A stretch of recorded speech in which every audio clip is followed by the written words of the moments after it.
Stacking up. So which one? Oh, I think we're actually live. I think we're Hang on, live. guys. We're live. You know, Hang on. We're gonna start it with this.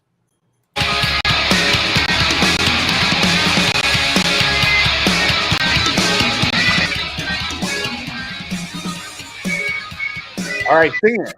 What's up, OG? Hexy cables, BlackSheep, and I'm back again. I've come to rock you back and forth and up and down and out the door for sure. I'm chilling with the DJ protocol. We come to represent and we don't give a shit, cause we're fucking rich. On the ball chain, you know we're stacking up our games. On the ball chain, we got the hookers and cocaine. On the ball chain, you know we don't give a shit. In the words of Malibu, jackpot, bitch. Richard Hardy such a pimp, I just wanna be like him. Give me some hotties and a Rolex calamari and a super hot Ferrari. I'm sorry if I'm a little offensive, but folks ain't coming through and gonna make us rich. On the ball chain, you know we're stacking up our games. On the ball chain, like the hookers and cocaine. On the ball chain, you know we don't give a shit. In the words of Malibu, jackpot, bitch. On the ball chain, you know we're stacking up our games. On the ball chain,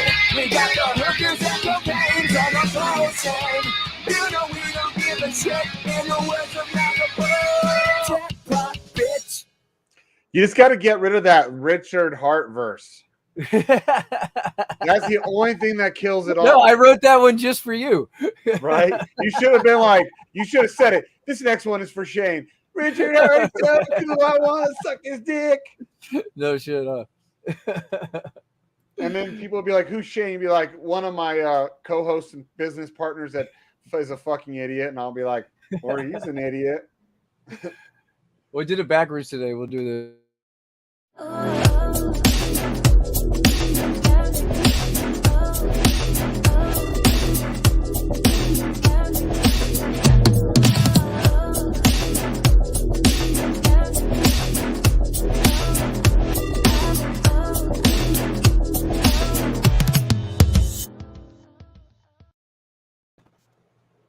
And we're live. Yeah, we've been live. I know. I didn't do that intro. We're looking at shit, this. there it is again. He's got a big gap at the end of it. It's like it all of a sudden starts playing again. What up? What y'all doing? You missed the fucking the sneak preview. The new Post chain. Yeah, he's got this new song that's going to be a huge hit on the gay circuit. Like, I bet you every one of fucking Rhino's cars, that song is going to be like on repeat in there. On the Pulse chain. Did you do a Pulse chain song? Yeah, I just did a sneak peek. You missed it. But he's only I'll watch it. I'll watch it. Hey, yeah, dude. You need to perform at the PulseCon. Rhino's going to I'll play it again. We got some more people in here now. Well, Rhino's you need to go fucking PulseCon live performance. Yeah, I know. We will repeat that. Hey, Sheep, instead of you talking, you should just fucking do a couple Pulse chain songs. Okay. You know what I'm saying? Instead of speaking. Can you hear it? Yeah.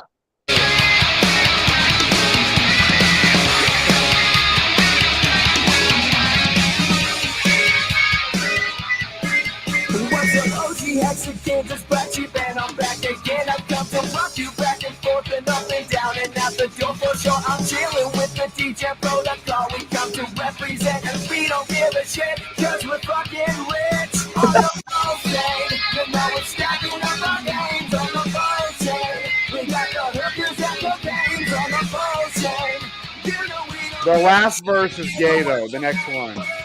Get ready for it. It's Richard Hardy, such a pimp. I just wanna be like him. Give me some hotties. I'm sorry if I'm a little offensive, but folks ain't coming through and gonna make us rich. On the ball chain, you know we're stacking up our games. On the ball chain, we got the hookers and cocaine. On the ball chain, you know we don't give a shit. In the words of Malibu, jackpot, bitch. On the ball chain, you know we're stacking up our games. On the ball chain, we got the hookers and cocaine. On the ball chain. Oh, you got the hookers.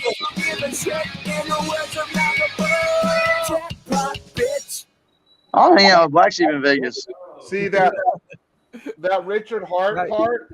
Rhino's Yo. gonna have that one part playing on repeat in all of his crusty old Beamers, like to really. Oh wow! Hey, I Just want to that ad Richard lib Hart at the end of that. I want to ad lib at the end of that. You Richard still Hart talking is shit such about- a gay pimp. He doesn't have chicks. You should have been like, with all the dick that you could want. Listen, Shane. You need to quit talking about Eric's Beamers, man. Especially with that big old Eric's homo fingers? mobile you ride, man. Eric's fingers. No. So you need to quit talking about Eric's Beamers with that big ass fag mobile you drive. I don't drive Fagmobile. No. I drive that, and I drive a badass Toyota Tundra. Fagman. Holy fuck. Okay, so yesterday I managed to get the pulse chain node doing its thing. Nice. Yeah. Overnight, it's managed to download the entire Oh, shit, 6 there it years. is again. Oops, What sorry, were you what? saying? What were you saying here, Donnie Bravo? Overnight, it's managed to download the entire 6 years worth of transaction history again. Nice. I don't know why it didn't use the other one, but anyway, whatever. Yeah, so it looks like it'll be ready to catch up with the network in a couple of blocks, and yeah. Bro, Yeah, I'm working on it. I gotta give it to Nagabo. I think he'll like it. I could fucking. That's a fucking simple drum beat, bro. We could add our. You know, perform no that. joke. I actually got. I know, that's Logic what I'm Pro. saying. Come out and fucking rock it with me. But you're like, oh, fuck pussy, fuck. Well, no, you I'll still heard, come fuck rock that. it, and at the end of it, you're all like a faggot, suck my dick. You motherfucker here. Shane, did you get this touched up, man? You went to the Yeah, he did. salon and got I your was hair doing- touched I up? do it my girl. I do my hairs myself. You went to the salon. he got his chin. Damn, son. Yeah, I do it myself. Hey, I gotta come see you though, so you can like maybe corn roll me up like from right here, like give me some corn roll. Hey, if you braid it together, does it turn purple? You know what is funny is so right now obviously it's fresh. If I'm not careful for the first couple weeks when I wash it, it'll like bleed and then I'll have like this thin strip of purple. Right, Purple stripe in but right now there's no purple. Then we call you Rainbow Bright Sun. Rainbow Bright.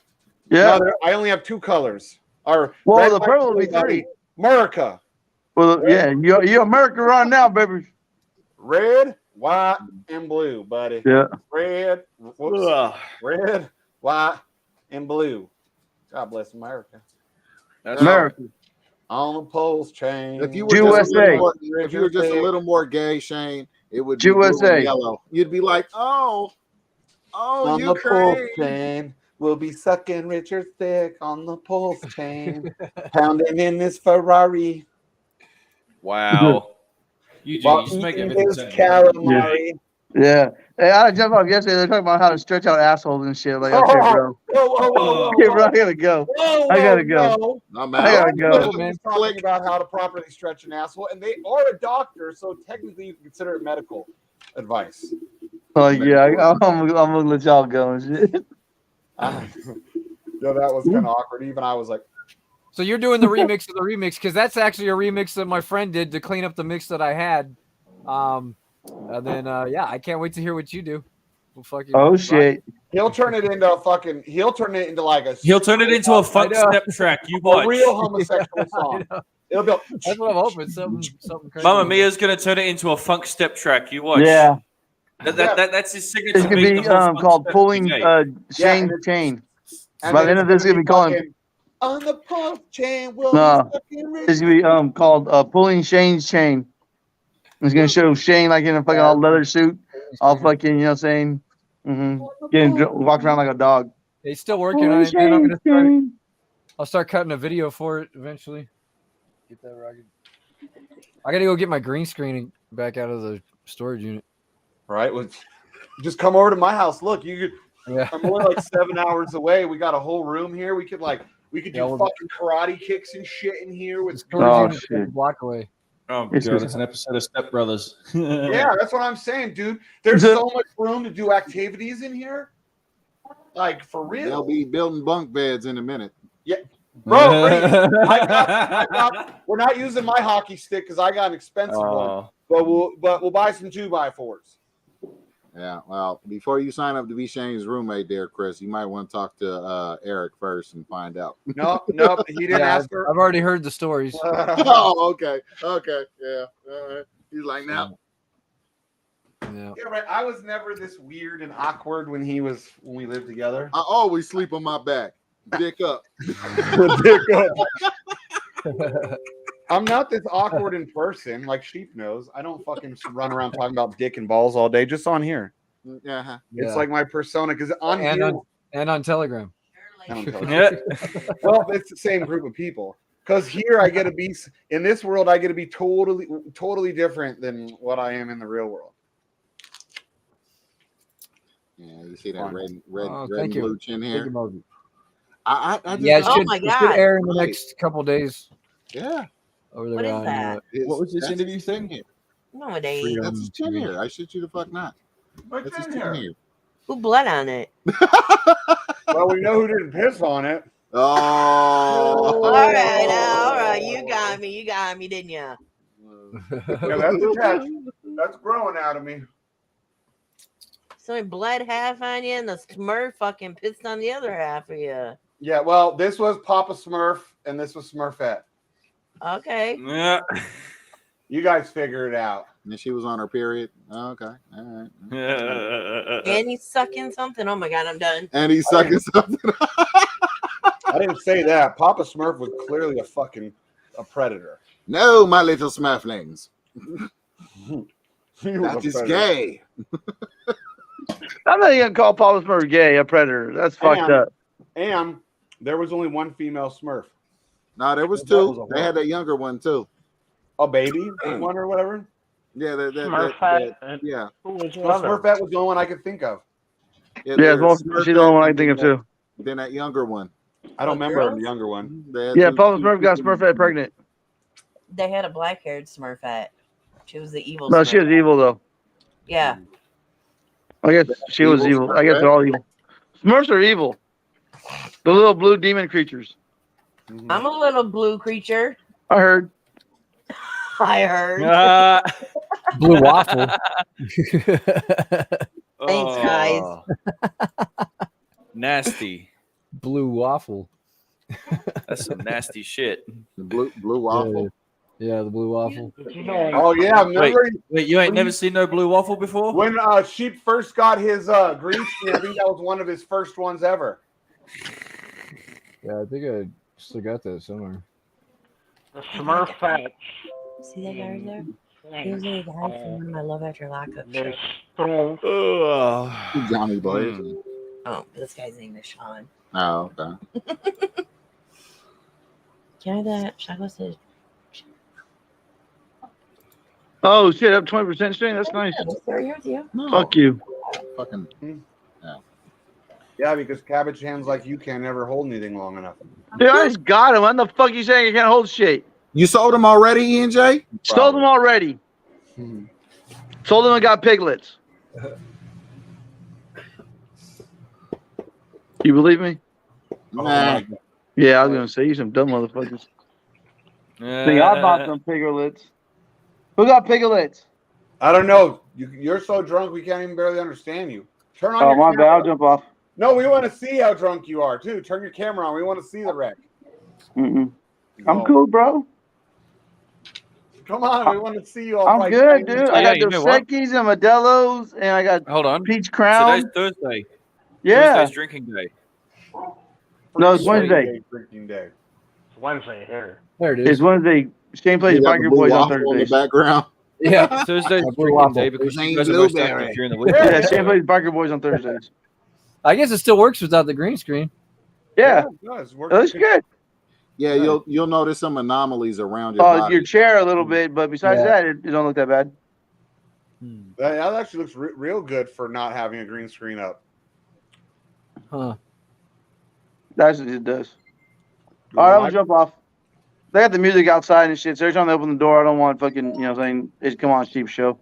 All right. So- Orale. We'll see All you right, later. talk to y'all later. ENJ. Peace. Here, All right, but Harrison, do you have the blue waffles? I'll put this as my background. Those beautiful shoes. You guys remember those?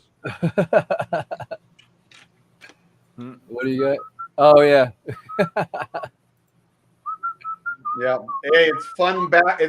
These are all especially for Fag Rabbit. Hopefully he comes on. Well, we got blue waffle and sexy toes.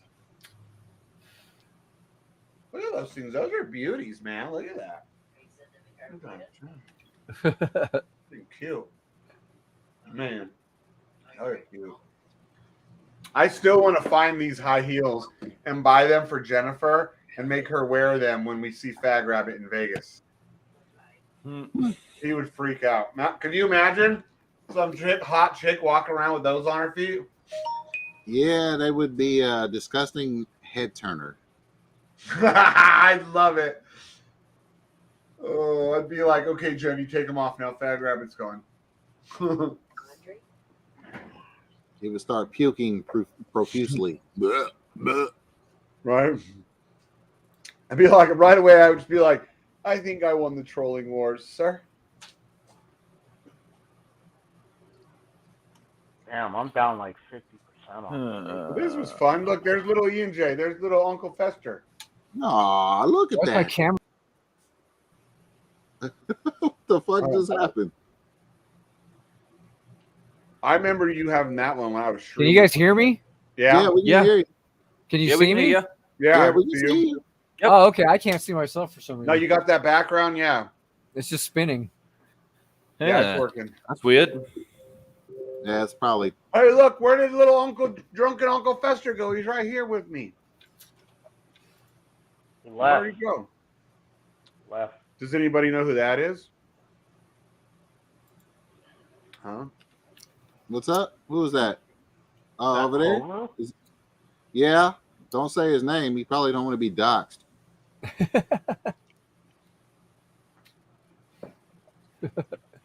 If you, Well, if you Yeah, know him, you know who it is. yeah, Yeah. a lot of people don't know. Yeah. Don't say his name. Is it? Well, don't say a name. No, but is it? Fuck. Well, today, guys, I'm working on reintegrating the NFT pages into the main website code base. So that way we can start staging that shit together. Okay. I've also been putting in a little bit on the Woolshed contracts. So, yeah, hopefully we'll have something mechanically operating that way. Nice. NFTs, as far as that stuff is, the contracts are good. The UI is basically good. It's it's basically just up to Woolshed now. So It's good to go. yeah. Yeah. And you know, on the dashboard and like Stake and all those other pages, right? How the wallpaper stretches. Like, well, I've actually found a way to fix it so it looks like exactly this. Like it actually fitted to the window size, so the wallpaper doesn't stretch anymore. It actually looks like it should.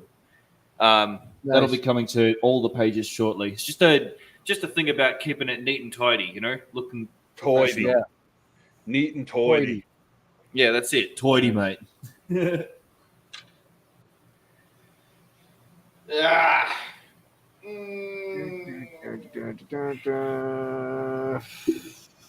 Toity. Uh-huh. Toy like a toyga's ass. That was attractive. Pardon me. Come on, Luna. I bought 200 Luna at like $1.20. See it recover now. I hope be it right. does for your sake. That'd be dope. That'd be a fucking move, right? Yeah. How much did you buy? Like 200 of them. What's that USD wise currently? It was like $250. Oh, so you're already down since you bought. Oh yeah, I'm down. Oh yeah. That's why I didn't ape. You know, I figured because Felly was talking about it, I figured if it does, because the guy, what is it, on Twitter? I don't know if he's a fucking scammer or not, but the guy that's in charge of the whole operation, Quan Do or whatever. like he tweeted out saying, giving some hopium that they're going to return. So, we're here to stay and we're going to keep making noise, stay strong, lunatics. So I don't know. We'll see, you buy when people are fearful, Yeah. So.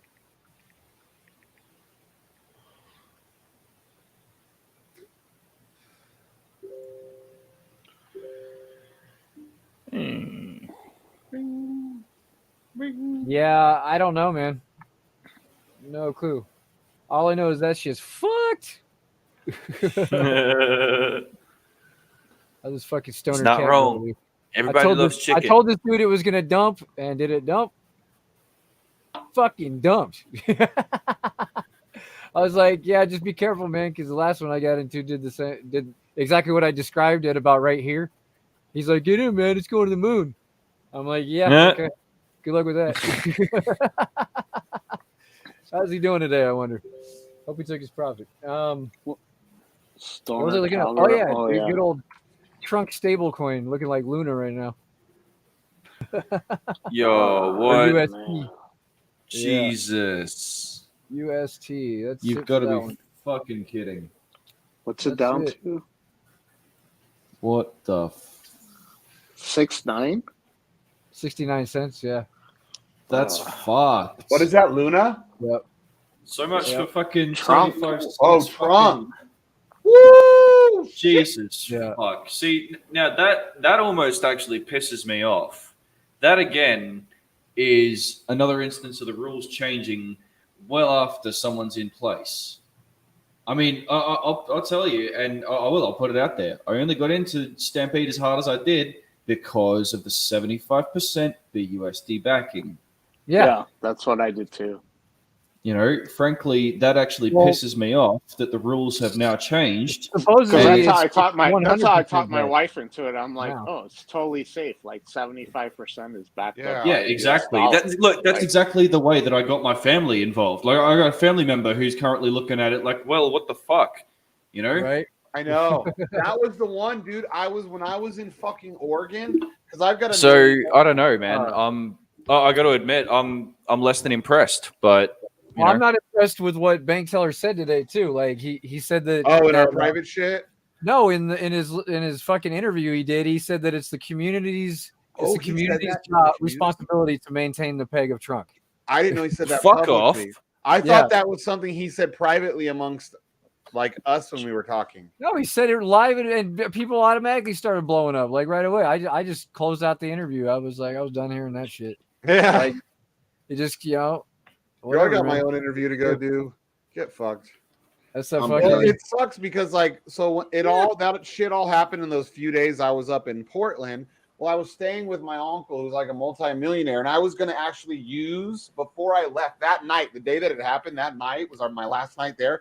I was going to talk to him and show him, explain to him like how Stampede works and how it's a stable coin and how it's so safe and how he should, dabble and give it a try, and it's a lot safer than other shit. And thank God I fucking didn't, right? Because that morning before I could get to that point, it was Rec City, and then of course he heard me dealing with it with all the phone calls and shit, and he's all kind of worried about your crypto stuff. Are you sure you're going to be okay? I was like, yeah, that's just one thing. But I was like, so much for trying to teach him, because I wanted to wait till the night before I left too, so that way if he didn't fucking care to hear about it anymore, he wouldn't hear me like all excited then being like, yeah, you should do it. I didn't want to be well him, so that should be a fucking phrase. Don't want to be well me. Don't want to be well me. Tell it to me straight. Yeah. Like today, I love the fact that I love the idea that the drip maxis have, but I can't stand a maxi of any kind. Like, that's why I was like, bro, this is not fucking drip maxi pad fucking chat. We're going to be like, I love drip. Drip is great. When drip's already, name one thing that has lasted as long as drip in DeFi at all. It's hard to find anything in DeFi, let alone something that style of contract where it based so much on building a chain and referrals and all that type of shit, what a lot of people like to call Ponzi. And it lasted already over a year. Like, if it ends in 2 weeks, it'll suck. But guys, we had a great fucking run with that thing. Way more. Like, Black Sheep, it changed Black Sheep's whole fucking life. Like, it changed Rhino's whole fucking life. You know, me, it definitely brought a big improvement to my life. But you guys know I had the Masternode thing was for me the life changer. Yep. But even for me, man, it gave me a lot of extra cash in my pocket. And BT fucked the peg. Well, What up, Tampa? Black Sheep fucks the peg all the time. Good and hard. We all heard it. Yeah. Oh. Awkward. So yeah, looks like it's on to Masternodes for me until Pulse Chain launches. This tastes just like cantaloupe. It's so good. Is it THC products? No, you can't. Mm-hmm. Oh, it is? Mm-hmm. With your job, they don't care or they don't test? Unless they have a reason to. Yeah. And you don't like drive around like company vehicles and shit, do you? Usually fly and rental cars. But like, I'm here. I'm chill. I'm not going anywhere. But like, all the top guys in the company are all getting tested. Be like, well, I'm fucked. You're an executive, aren't you? Yeah. Yeah. All the executives. The only thing you're allowed to have is cocaine. My doctor in Denver recommended it for knee pain. There you go. So, it's better than fucking taking some sort of pill. You know. He actually said you have like a huge CBD receptor, like right here. So you have a CBD receptor in your knee. Yeah, he eats CBD through his knee. He puts the little CBD tablet on his knee, and it's like under the skin. Yeah. No, like it's called your fibular head. So it's where your fibia meets your tibia, and he said there's a huge cannabinoid receptor right there. No shit. Send the link for the tag. I think he means he's trying to get in here. Oh yeah, if you just go to the link /dgen_protocol, it should take you there. Yeah, well, let me see. Where is he? T.me /dgen_protocol. May have not followed the join group. Oh, he's trying to actually get somebody into the group. I see what he's. Yeah, if they go to that link, it'll take them to the screen, the verification channel. Okay.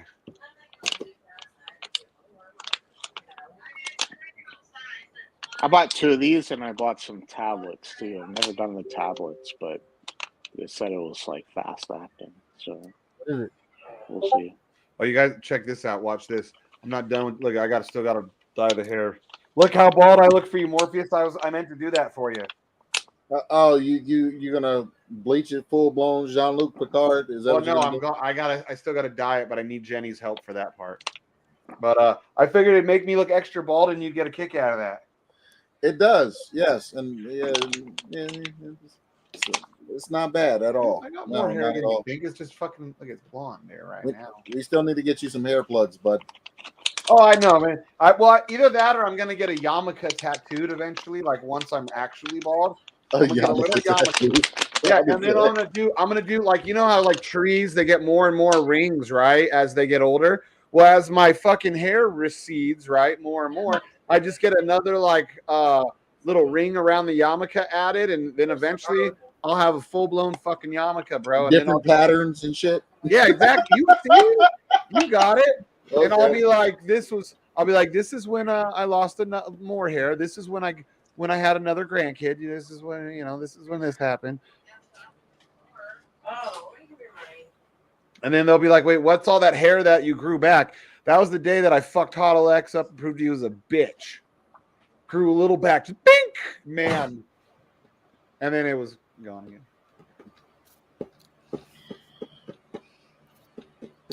Oh, Shane looking like Eminem mixed with Limp Bizkit. What? You're loving this shit right here.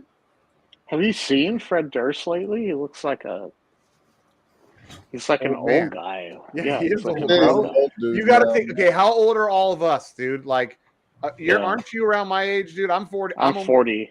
Yeah, you know what's fucked I'll up? be 41 this year. I'm the oldest one probably on this fucking stream right now. So and it's I don't so look it's like like How old 20 are you, Shane? I turned 42 in last January.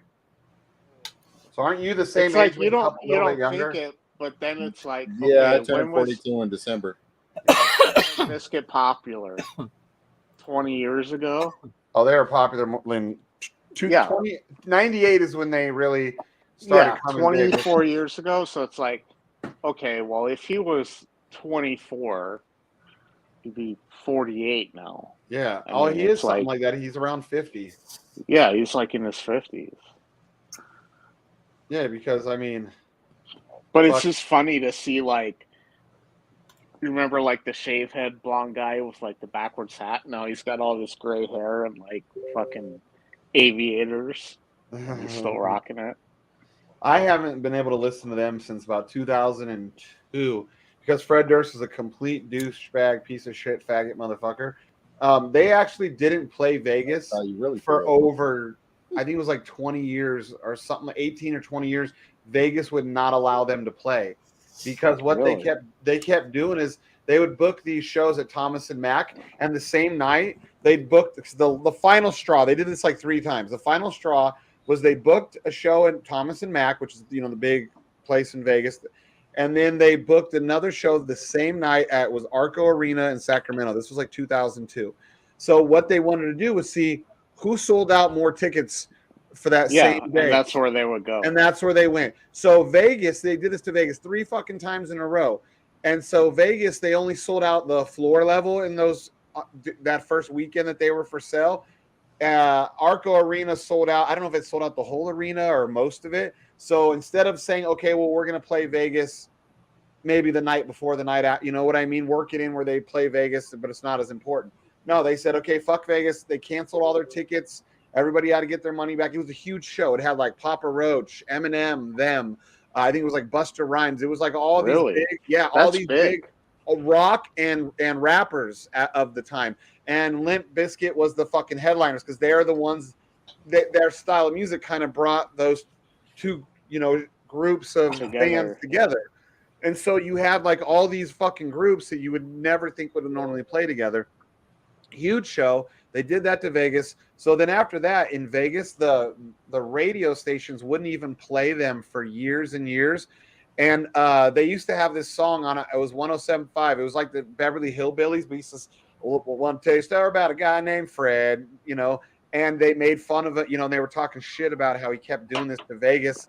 That's the comparison. It's damn. That's Fred now? Yeah.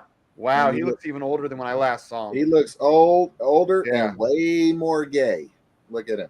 Look at that mustache. Look at that. That hair, too. He looks. Doesn't he look super gay now? Does he look like he? If I walked past him, I would not know that's Fred Durst. Doesn't he look like Stuart Smalley got a hold of his ass? Right. Because I'm good enough, I'm smart enough, and gosh darn it, people like me.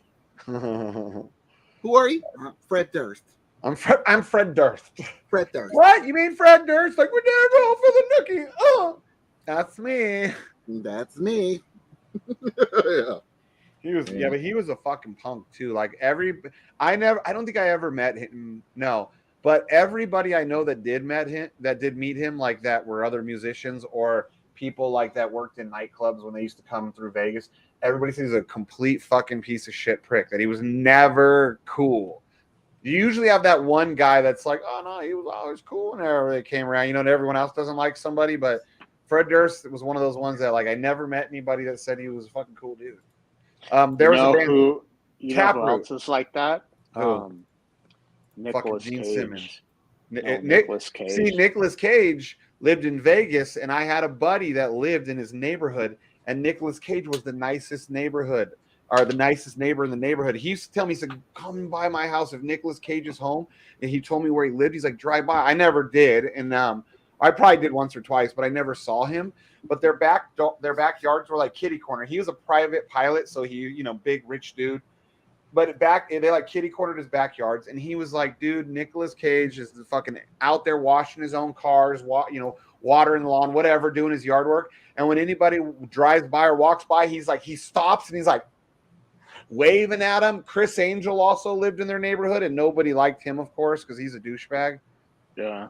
But I did a security detail for Nick Cage. I can't remember what movie it was, but part of it was shot. Piece of shit. Part of it was shot in New Orleans, and he was just Face the Off. biggest douchebag. Really? No, it wasn't Face Off. It was after Face Off. Yeah, he had his little Asian, his douchebag. Asian wife, dude, too. But at least back then, I don't know if he still married this Asian girl. But my buddy said that his little Asian wife, he's like, I don't know if they have a fucking ladder back there for her to get up, or if like. But he said she would see her like looking over the fucking walls, like into other people's yards, like. And he's tall like me, and like so when he would walk around the backyard, and same thing, he'd wave to the neighbors. But he said the wife was creepy. She'd be like fucking looking over the fence, like Wilson on Home Improvement. Yeah. She looked like I guess like an Asian Wilson, you know. Hello, what are you doing over there? What are you doing? Yeah, I tell Nick you in he trouble. was like, I don't know if they put like if she had like little ladders up everywhere because she was a tiny little lady, I guess, or if like the way that they was built, like maybe they had like shit that went up, you know. He's like, I never looked in their yard, but he said he was cool. But then, I never really liked Chris Angel, and he said that Chris Angel was like that annoying neighbor that would like as soon as you pull it up, he's like, hey, what are you doing, neighbor? Like, remember y'all trying to close your garage door? And he's like, oh, see you later. You know, like that guy. Yeah, which I wasn't shocked because with what my interactions with Chris, yeah, not shocked. What about Penn and Teller? I saw Penn and Teller live for the first time. I've never at SUNY, so State University of New York, Purchase. And they were doing like a rehearsal before some big show they did. I see. I've never heard anybody talk bad about them in Vegas, and I had a couple of like, run-ins because I'm working at nightclubs and shit with the bigger guy, Penn. And I lived down the street from him, dude. And that's like his house that was down the street from me. It was like this random, weird. It was in the southwest part of Vegas, over near like Mountain's Edge. The most random, weird, like it looked like he took like 5 or 10 different bright, crazy colored houses and designs and literally put them all together and made this huge mansion out of them. And then one day I drive past his house, it was leveled to the ground. They leveled his whole fucking mansion. And I was thinking, man, he probably killed somebody in that place now to get rid of the fucking evidence. Because why do you level like a $10 million mansion, dude? And he could have sold that shit. It was like, BlackSheep, do you by chance know the mansion I'm talking about? The guy from Penn and Teller owned? It was off of like Wigwam or where it's like Southwest Vegas. At one point it was in the middle I know of the guy. Right.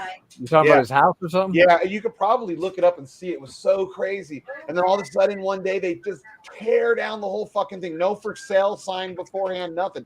Tear it down, but then they left the fence up that was around it. And I don't know if eventually he was going to build another house, if he gutted a couple of bitches in there and wanted to hide all the evidence.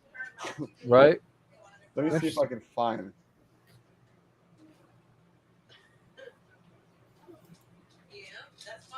It was a crazy looking house, dude.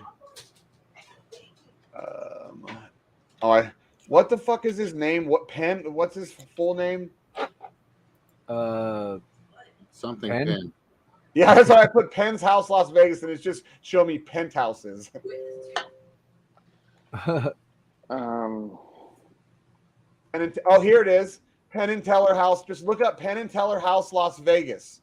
And that first one you see that's like looks super random and all kinds of crazy fucking colors and Penn Gillette. Penn Gillette, but with Penn's his first name. Yeah, Penn Gillette with a J. Huh. Okay. JILLETT. All right. Like, okay, I'm gonna post this house in the Telegram chat. Now, this house is the one that they just randomly leveled, dude. No fucking. I mean, it was this huge fucking crazy random house. He supposedly used to have like sex dungeons and shit in there, like.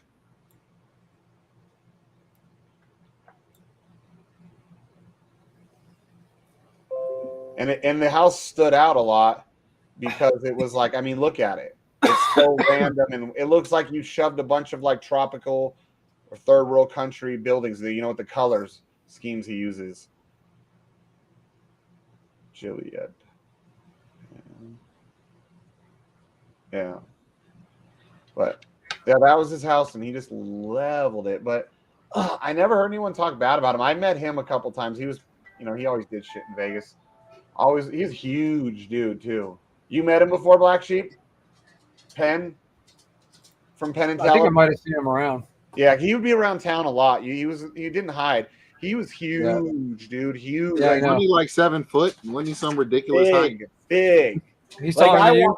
I remember one time I walked to him, I was like, "You're big," and he's like, "You are too," and I was like, Not 7 foot, but he was a tall 6'9" dude. maybe. And Teller's like tiny. Tiny. He's like maybe 5'8". Yeah, he's tiny. What's up, David? He was like 5'8", 5'9". He was tall.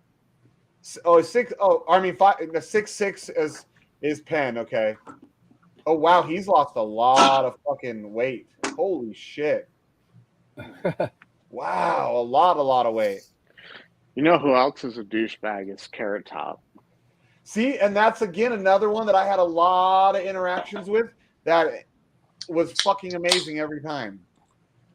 Yeah, so he was in Salt Lake, so we have a minor league hockey team, and he went to the game, and there's a bar down the street called the Puck, and he went in there and he was just being an absolute douche. And because he's usually one of the ones I tell people that I had a lot of, like, I used to hang out with like his managers and all these people that worked on his show, and Chris Angels, because they both worked at Luxor. And I used to hate when Chris Angels people would show up, but when Carrot Top's people would show up, I would be like, fuck yes, because they were all like normal people, and like he had like white trash looking like his fucking, I think it was his manager, or I don't know if it was stage, but yeah, it was his manager. He had this little fucking ponytail and he was like bald on top, but they were all fucking like normal, cool dudes you can hang out. Chris Angel's little entourage they all were like, looked like him back then in like 08 or so. They all had like the Ed Hardy and the Von Dutch and the greasy hair with the 20 chains. Oh, couldn't stand them, dude. Yeah, so he came into the bar and was basically like, "Don't you know who I am?" And he took a couple girls with him when he left. I don't know. Bro, he would come see me when I was a bartender at PF Chang's too.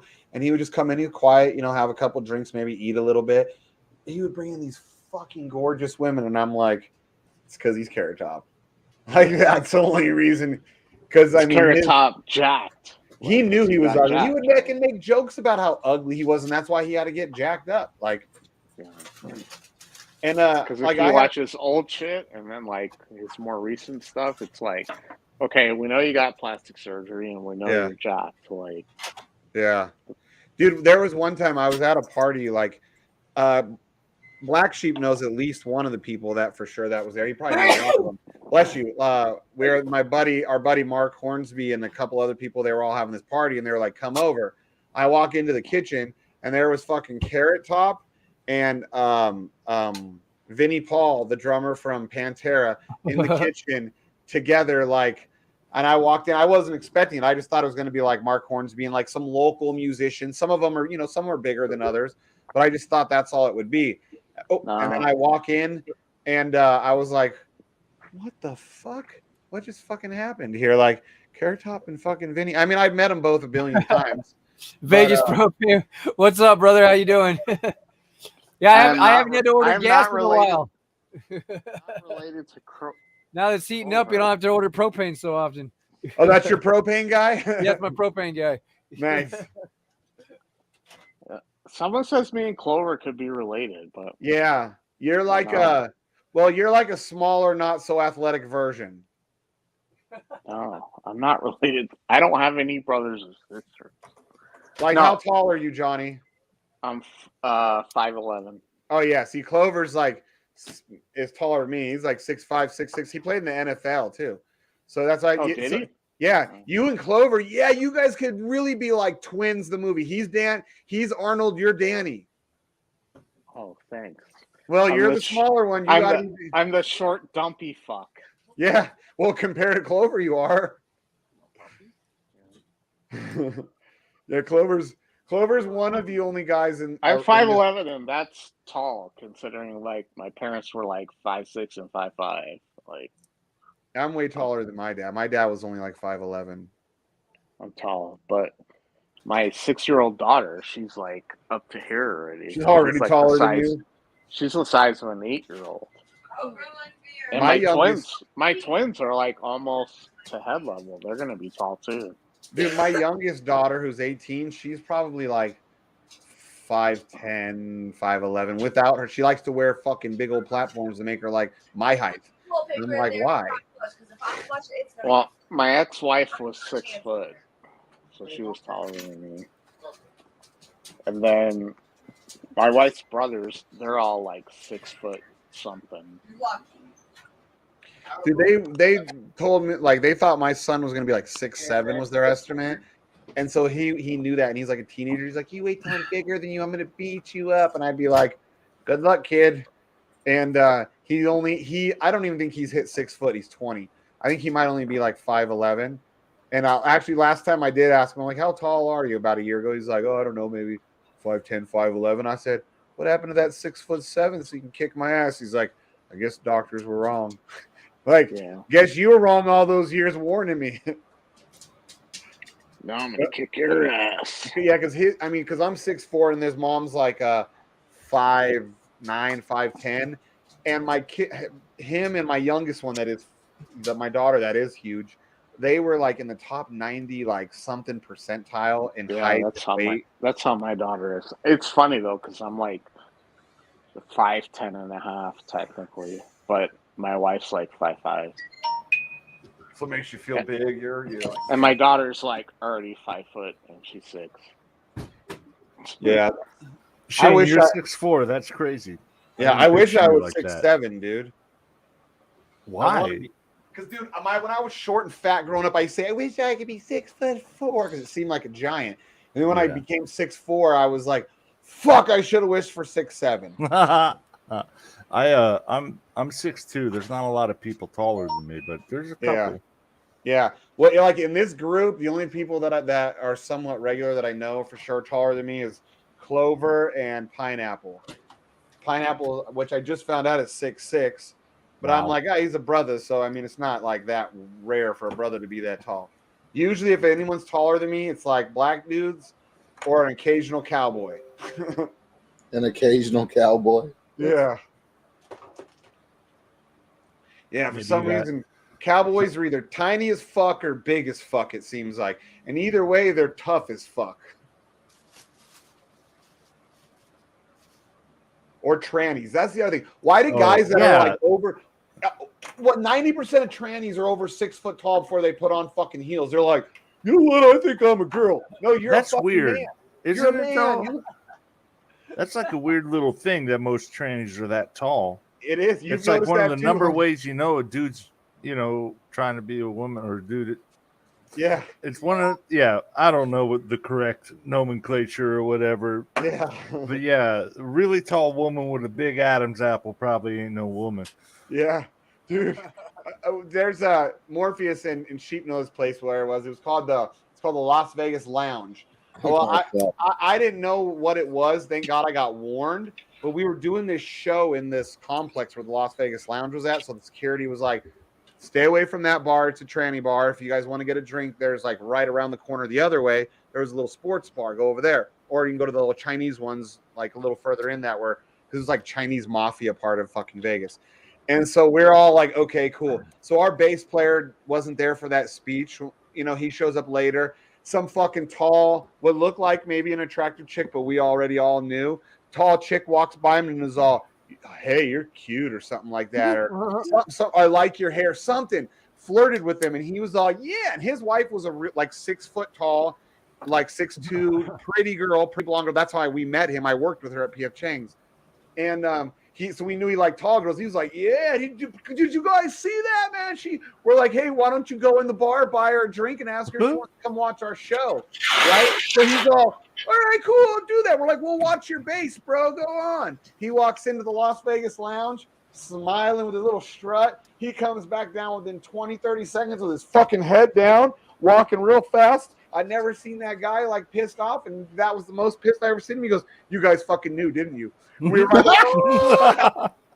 We're like, yeah. He's like, that was fucked up. You should have warned me. And we're like, dude, we know, because he loved his wife. We're like, we know you're not going to fuck her or cheat on your wife with her. We just wanted to see your fucking face. He's like, no, that was fucked up.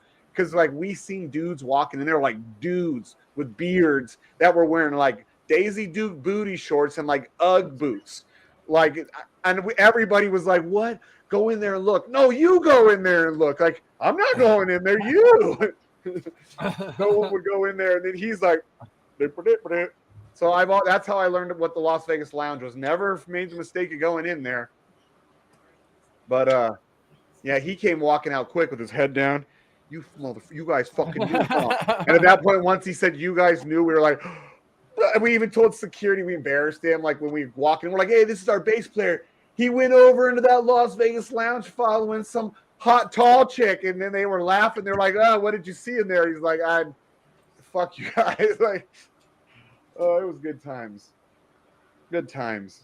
Yeah, not so good. But they were all fucking, almost all of them were like fucking 6 foot or more. That too.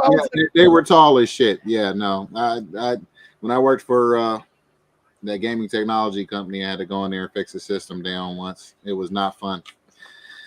Yeah, 7 foot tall tranny twerking her man ass in my face. You know what I'm saying? And then I'm looking away, and he goes, "Oh, you not trying to look at nothing, are you?" I said, "Hell no, your dick probably bigger than mine." Yeah, right. I'm like, let me get out of here before I get fired. You know what I'm saying? So how uncomfortable, because you had a homophobic technician guy who came in here. Because you had like a actual professional somewhat job where you had to like be in that place, like trying to be normal and do your job. Oh, that would be so uncomfortable. It was. Did you work for IGT? It's even more uncomfortable. No, it was similar. It wasn't IGT though. It was a route services company that fancied themselves a gaming technology company. They came up with a couple things, whatever. But anyways, like the club splash guards at the Las Vegas Lounge, they came up with those. More like player tracking systems and shit. So they knew who the trannies were if they were playing there and then somewhere else.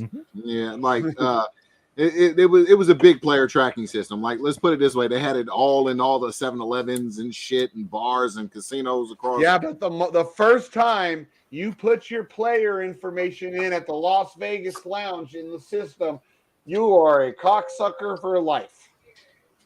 Listen, like I said, seeing the 7 foot trannies wasn't the scary part. The scary part was the passable you couldn't tells at the bar, the ones that didn't harass you, that looked like chicks that were Asian. Yeah, those ones you couldn't have guessed if they were out in public. You wouldn't even know. Oh, dude, when I was 21, there was this cute, what I thought was this cute little Asian girl. I'd see all over Vegas, always in nightclubs, so I could never really get a good look. But it was always in like Babies, which was like at the Hard Rock, you know, it was pitch black, you know, it was in the basement, and like Studio 54, all them old clubs back in the day. And one day we're at Babies. You got Lady Boy. My sister, yeah, dude, my sister, I'm like, Tiffany, that hot little Asian dancing right there, I see her like at every fucking club all the time, and I never see her like up on dudes. She can't be some whore. And my sister's like, where? And I'm like, right there. She's like, point again. I was like, there. She goes, that one? I go, yeah. She goes, that one? Yeah. She goes, that's a fucking dude. And I was like 21, you know? So that whole world was, and it was a lot less out then. I was like, what? That's a dude? She goes, yeah, you fucking little faggot. That's a dude. Because she said that it would get 5 o'clock. She was like, it's the only Asian that gets 5 o'clock fucking shadow. And he decided he wanted to be a girl because she said, and he's a hooker. Because he would. That's how my sister knew who he was, because my sister ran the bank at the Hard Rock. She was one of the supervisors of the cage there, and so that thing would come and, you know, cash out money and shit. And my sister said that you could see sometimes a 5 o'clock shadow. My sister's like, only fucking Asian with a 5 o'clock shadow, and you almost fell for it. Wow. I was like, well, she don't got no 5 o'clock shadow in these fucking clubs, bitch. I told you when I was with my my daughter's godfather, little Filipino older man, and not Filipino, Ethiopian older man. Okay, and I already got one. Hold on. There's these two girls walking down the street, right? They were walking down Swenson and shit, right? And we were in like the apartment complex, like right there. We were fixing his car or some shit, right? And he had his Jag. He's like, hurry up, close the hood, sucker. And he's like, he couldn't wait to go talk to these two girls, right?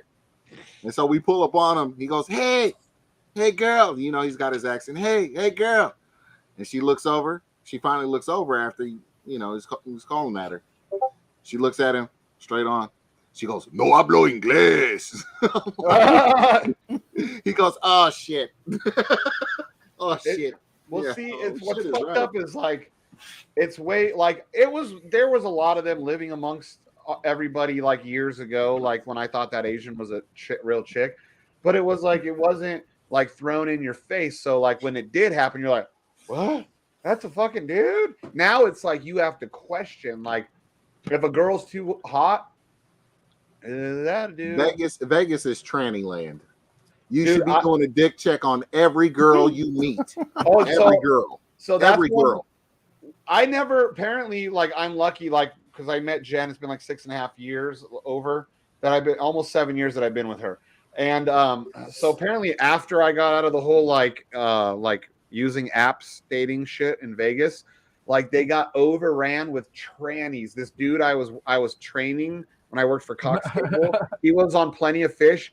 He's like, bro, if it's a hot chick on Plenty of Fish, she's got a dick. And because that's where I met like that Playmate girl that I fucked around with for like 10 years.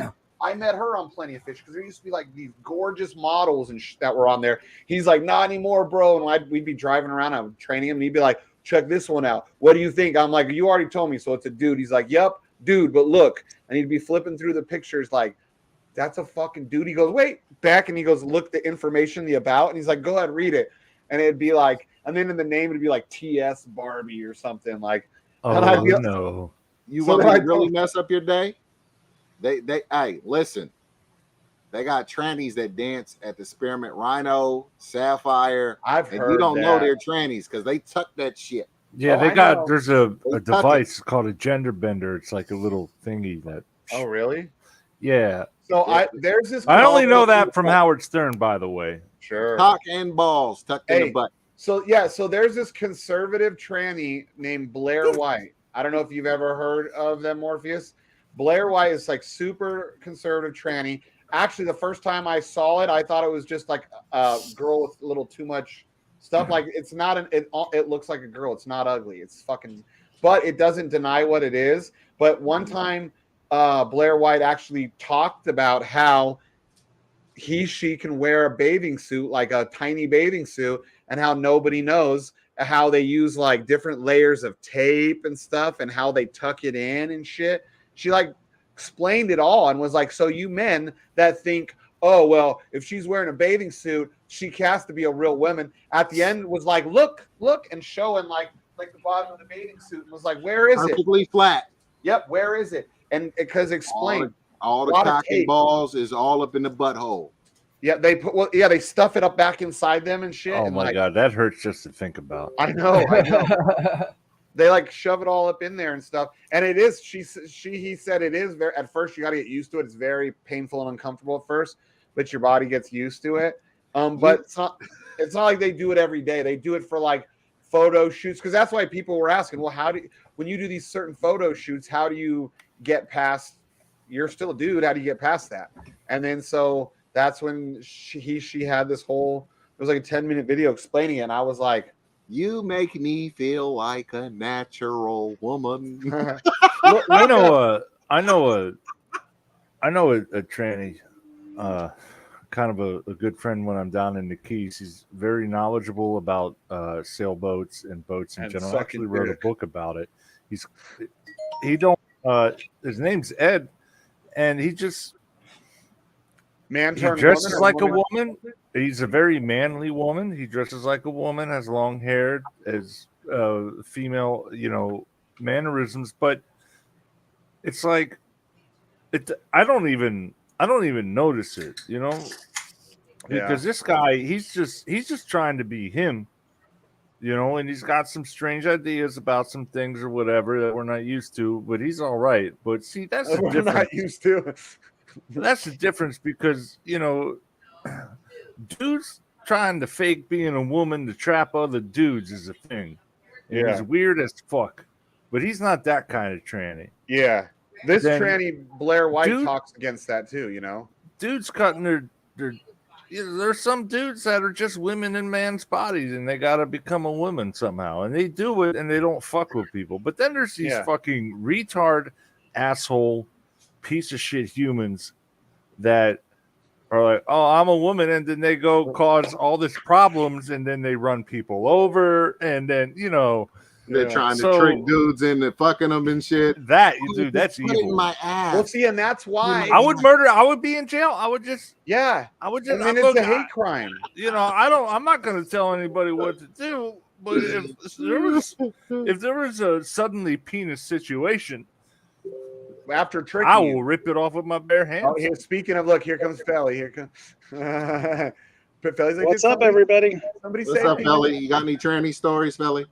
Oh, he probably has good ones. He's a doctor. So what's up? Is our Luna going to come back? I don't. Just ignore my question, Felly. Sorry. No, sorry. I was something happened when I got in and the audio switched off from my earpiece for some reason, so I had to put it on speaker. So I didn't hear it. If you asked the question, I didn't hear it. I just posted this. I just posted in the chat. There's this one trainee that is very active, and like part of the gag is like, "Oh yeah, I'm a woman. Oh, I'm a woman," and then she goes, "Roberto," like. It's like, what is your name? Diana. What is your name? Diana. What is your name? Roberto. Animal Farm launches tomorrow. Or the piggy bank, at least. There should be a timer or something somewhere out there. Well, I mean, it's been next Thursday for a while, so maybe this time. I'll believe it when I see it. When trading opens, right? I think it's real this time. Yeah. Hey, Morpheus, if you want to get like a more perspective that you would actually agree with on trannies and all that, but from one, look up Blair White on YouTube. Blair White, and then she has another one called Blair Black. They have as her two channels. Mm-hmm. But like conservative, like all the trannies always call it transphobic and all this because she will talk out against this fucked up, like the kind of trannies that trick guys or this pushing this on children. Like this person, Blair White, says it's a mental disorder and it really needs to be treated as such the way it used to be, not like pushed on the kids like, yay, like here's this mental disorder, you should have it too. And I think you would actually like. Oh yeah, it's a mental disorder for sure. Like, no doubt. And it used to be treated that way, like, right? If it does, I'm not saying they need their brains scrambled. Democrats, it'll never be a mental disorder. It's your natural way. It's just they took it out of the DSM, which is the psychological diagnostic. Yeah, they had to remove it. Hey, Felly had to it's a mental disorder now because he's a doctor. I don't, I think in many cases, it's a mental disorder, but I'm crazy. So I think that there's sometimes women trapped in dudes' bodies, but it's like such a small percentage, and they're not the ones that are doing like weird shit and fucking with other people. Yeah, that's the gender dysmorphia, though. That's what it's called. And dysphoria, that's true. Gender dysphoria. Yeah, and that's real. I mean, that's a real thing, but.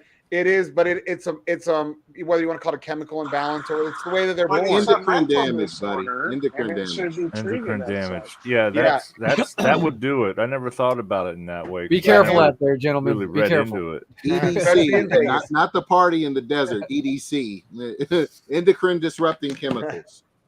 Have you to the point where you don't know if you want to lead or follow on the dance floor. But they don't tell you about that. That's all a big secret. Those are conspiracy theories. But the fact that it was Of in the course. DSM Volume 4, and then they took it out In Volume 5? Yeah. I remember reading that. It's like, dude, no normal person wakes up and be like, yeah, I'm a woman. No, like my no daughter, normal she all of a person. sudden was a tranny male one day, I guess, for like a week or two.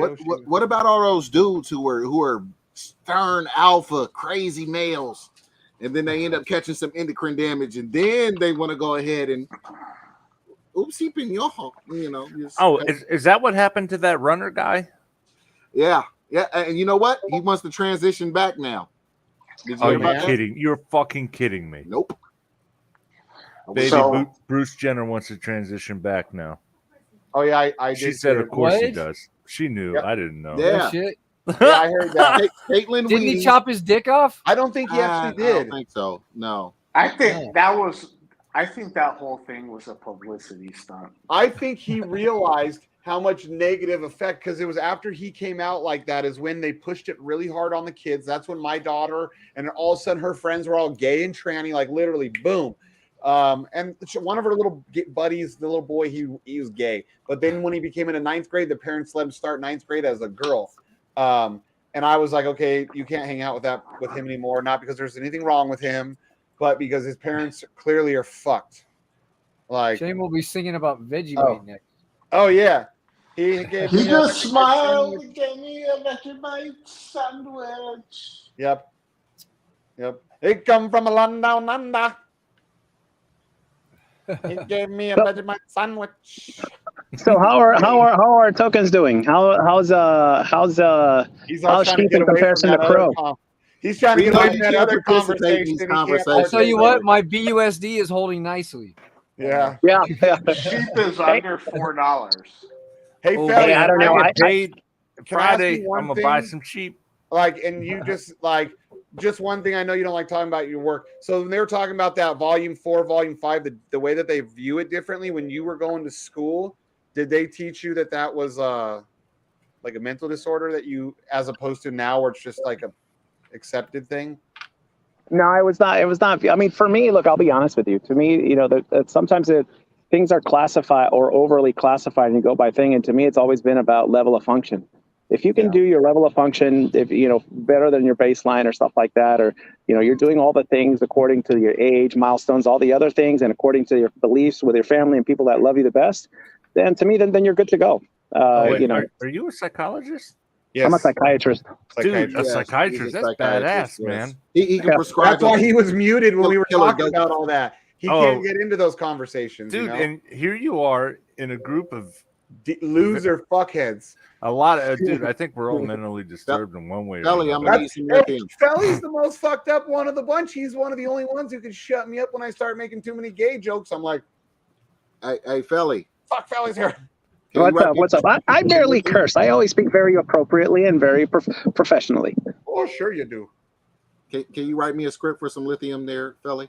You think I need it? Am I crazy enough? Dude, there's not enough drugs in the world to help you more. Oh, Valium. Valium's good. As long as you clear that up for me. And that's a mental professional giving his advice. Folks, so. Ativan's good too. No. Yeah. No, like look, it's to me, it's all about the function. If you can function, according to all the stuff that you want to do and things like that, then great. I mean, every once in a while, you'll get someone who says, "Yeah, I function fine," and they're 45 years old, still living with their parents, haven't held a job in at least 30 years, and they're okay playing Nintendo. It's like, it's not exactly what we're talking about. Not a functional life. Yeah, I got you. Yeah. Man, you just described my life. Has there been any medical research into correcting any kind of endocrine damage with patients that suffer from gender dysphoria, or is that still kind of like a hidden remedy? I mean, there's studies and stuff, but it's so vague. I'm not going to say it's so vague. It's just that there's not a lot of evidence. And when I say not a lot of evidence, I'm just saying there's not a lot of cases. I'm not saying that the evidence is good or bad. It's just you usually want to have cases. I mean, to be fair, funny thing is that one of my best friends, she's intersex. She was born that way. Androgen and sensitivity, has the testes and stuff, but physically is a female, and did not know that sex, that they were genetically a male until later, because the entire life was a female. Okay, Yeah, so see, she was XYY or whatever. XY. She was XY, but because of her total They used androgen to sensitivity. call that hermaphrodite. What does that mean? Yeah, You have the nuts and the titties? It's like a hermaphrodite, basically, right? Well, basically, yes, but they're inside. I mean, they have what looks like a vagina and stuff like that. They have to use dilators and stuff. You can have so it's both. just, it doesn't. You can have, yeah. Where her ovaries would be, there would be testes, correct? Exactly. They used to call it hermaphrodite. Now they call it. Finally listens.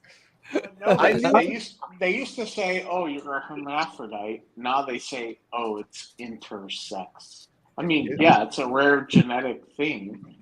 But but there's a lot of them. And I knew a girl that this was is a why- Puerto Rican girl who. Could you imagine being born with both? You could just go fuck anything. Dude, No, that you fuck happens. yourself. People are You born fuck with both. yourself. People are born with two Yeah, dicks. you can People fuck are born yourself. with two vaginas, and then sometimes they get together.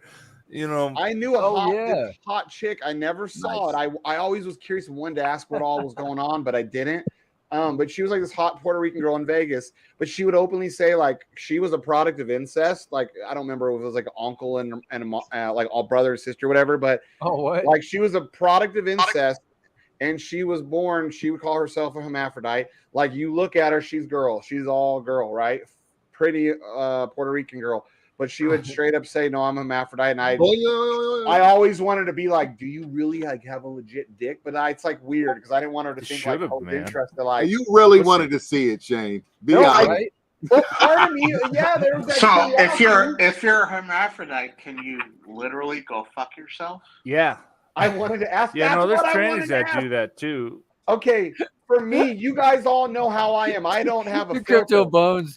In that situation, I had to have a filter and shit. not be like, "What the fuck? Let me see this fucking thing." Because trust me, I wanted to, but I was like, not gonna ask questions. Too many. Yeah, there's But- only like No, 0.7%. 0.7? 0.7% of the population is transgender. So we don't have a lot of information on this, and so Yeah, but they make I'm make kind it of seem- neutral towards it. I'm not against it. I'm not The for it. administration makes it seem like it's the other person. Oh who no, is it's the transgender. same with the gay agenda, man. The gay people, there's only like the tiny It's like, percent oh, of them, yeah, like everybody's 11% gay. or I'm like- something, or less, or I'm like, 4%. no, everybody. And the media, I'm not the they only just one want to normalize it, you know. And like again, I don't give a fuck what if you want to fuck cows, you know. That's long the as thing, the cows like, enjoying it, right? I don't care what you do. Just I don't care. push it on me. Yeah, Don't push it on my exactly. Just kids. don't you don't. Like You're not fighting for your life, so shut the fuck up. This isn't Egypt. Yeah, like you if know? I Pineapple degrees. like if someone's like, "Oh yeah, I'm gay," I'd be like, "Oh yeah, okay, cool, whatever." Like, Halsey must be one of us. but if they start hitting on me, like, "Oh, I can convert you" and all this shit. Oh I'm my like, God. that's where I'm like, "Nah." Here we go. See, Look at again, Mike. that's Look the at Mike. thing. It's Shane making up stories again because Mike has in 72 years never lived a life and didn't realize how many trannies he knew because they were quiet back then. he might have got a blowjob from. Why a ain't you on couple the of them. show, Oh, Mike? he intentionally would have. He'd Well, been like, "You're what? Hermaphrodite? You got both things? Well, Mike, shut the fuck up! Suck my dick and let's see this." Listen, all the polyphenol A, all the PBAs in plastics. Is that what? If a mother while she's carrying a child consumes a lot of that shit, the child has got a greater chance of having endocrine damage, gender dysphoria. That's what does it. It turns the frogs gay, and it turns humans into. Okay, so you saw the Alex trannies. Jones. You saw the Alex Jones episode too, Manfred. You saw that one too. I'm aware of these things. Yeah, no, I'm a Okay. big conspiracy theorist from way back. Yeah. Well, I get the info. I'll go research it myself and see if there's any truth to it. The more Like you mine. dig, the deeper the rabbit hole goes. Oh my God, it goes as deep as you want it to. And here's the problem: is that Alex Jones sounds crazy as fuck, but he might not be lying about anything. It's the way he No, does You it. just got to consider that. He needs to tone. If he toned it down, it wasn't like ripping his shirt off, like Right. If he wasn't doing crazy shit while he was telling us what's up. Yeah. Here's the thing. People. Like button, F to like button, F to like button, F to like the button, F it! Yeah! F it, crypto BlackSheep. That was awesome. Parenting of those two. I don't remember what I was talking about, but that was cool. Yeah, well, if Alex would just tone Twins, down, get in here and sing your song. His You're rants. talking about Alex Right. Jones. Like, If Alex going- Jones would tone going down his psycho. rants. Oh It yeah, just no. rants. The point is that in order to perceive certain things, you got to be crazy as fuck. And also, I think with intelligence, people of certain intelligence appear to be crazy, because most, the other people on the wrong side of the bell curve can't perceive. Yeah. They don't have the capacity to understand. They're not And open-minded enough to. We had a guy that Morpheus and I used to be fairly close to in the group. That was what a lot of people call a conspiracy theorist or whatever. We'll call him Detroit Brew. Yeah, we'll call him Detroit Okay. Brew. We'll call him Detroit Wine Cooler. So there's an Wine opening. cooler. Is that where this is going? No. So this guy though, this guy super smart, right? Super like he was warning us about shit a year before, like long about the COVID. before this shit happened. Like people Yes. call him conspiracy theorists, super smart, but it was like his delivery of it, made Alex people, Jonesy. made people just go, "You're a fucking idiot. You're fucking crazy." But he was right on so many things, and I would even remind people, like, because for a while he took himself out of our group. He was sick of people talking shit to him, making fun of him, and shit. And he still would talk to Morpheus and myself. And oh shit, he's playing his guitar. No, I forgot it in the car. I want to make sure I didn't fuck it up. But that's like me. It's like part of QAnon. Yeah. Do you believe everything they say? Well, Yeah. no. Like, I he gotta would- go research it myself. But like, is a lot of what they say true? Yeah. Yeah. It is. Dude, if you wanted to find some Yeah. info about off the wall shit, whether or not it was right or wrong, you'd ask him, "Hey man, what can you find out about this weird obscure topic?" I don't remember. I had him a few times asking me about potential time travel, right? Because he's like, "Well, I don't really look into that, but I can quickly, because of the rings he runs in, he can quickly find information about time travelers, or maybe about code, about what they've been doing lately, or about politics, about aliens, flat earthers." He doesn't believe in it, but if you said, "Hey, where can I find info about flat earthers?" That's the guy who would be like, he'd overload you with information, Yeah, you. If you know where to look, you can find anything you want to know. He showed me You guys been job hunting today? I'm not putting in an application. Yeah, the McDonald's sign was full of applications. That's No, why. Rhino, That's why I because- still got. Rhino, Hey, we hit a new all-time high on Sapphire. We got a pay raise today. I saw that. Yeah, new all-time high. That's the highest I've seen it jump in one go in probably in over a year. Yeah, and look at the Bitcoin trying to buy it now. 93. Oh, I didn't even look at that. Oh. So I got to admit that today, for the first time, I bought Luna. I never bought Luna before. Yeah, I bought it with you. Holy shit, guys. Bro, there's almost 94 Bitcoin trying to buy Sapphire. The 24-hour volume is 133.681 Bitcoin. And it's at new all-time highs. If Luna's still wrecked tomorrow, You took yourself. You know what I'm thinking it is, Shane? I think that the people who own Sapphire put in a big buy with this low. They just bought low, bought the dip. Yep. Yeah, Dip in the smart play. market. Yeah, it's not a bad play, I guess. Yeah, it's funny though, because it's I'm looking at Luna and it's like, well, what if it crashes? What if it crashes? Like, I threw some money at it, high risk, but if it ends up working out, high possible rewards also. Yes, sir. Yeah. There's like 20 people out there, guys. I'm gonna jam my song. Oh, here goes Richard Hart cocksucking. Get Here, let's see if I can do it live. Can you guys hear me okay? Yeah, we Yep. got you.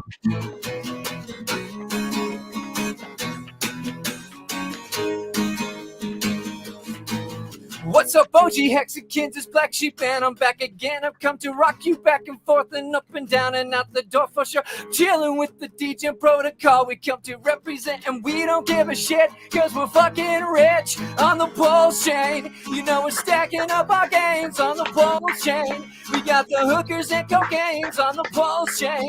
You know, we don't give a shit. In the words of Nagabo, jackpot, bitch. You're hot as such a pimp. I just wanna be like you. Give me some hotties and a Rolex Calamari and a super hot Ferrari.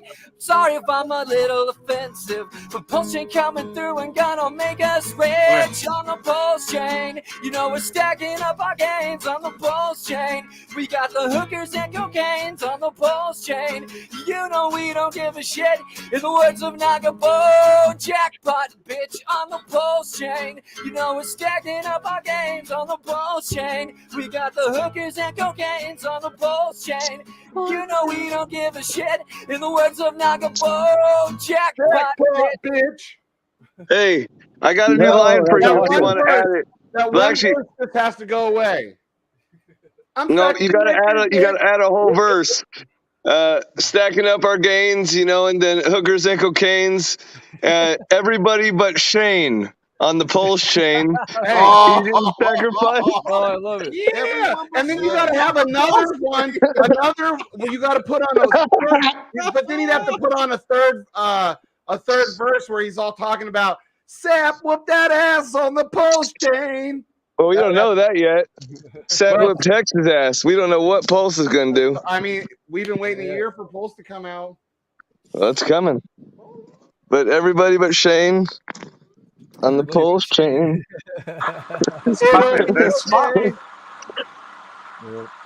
What's up, baby girl? You know, I that's still got my Pulse X sacrifice I threw in on. It was a way to get rid of that fucking queer ass hex I had. How much did you put in on the Pulse X sack?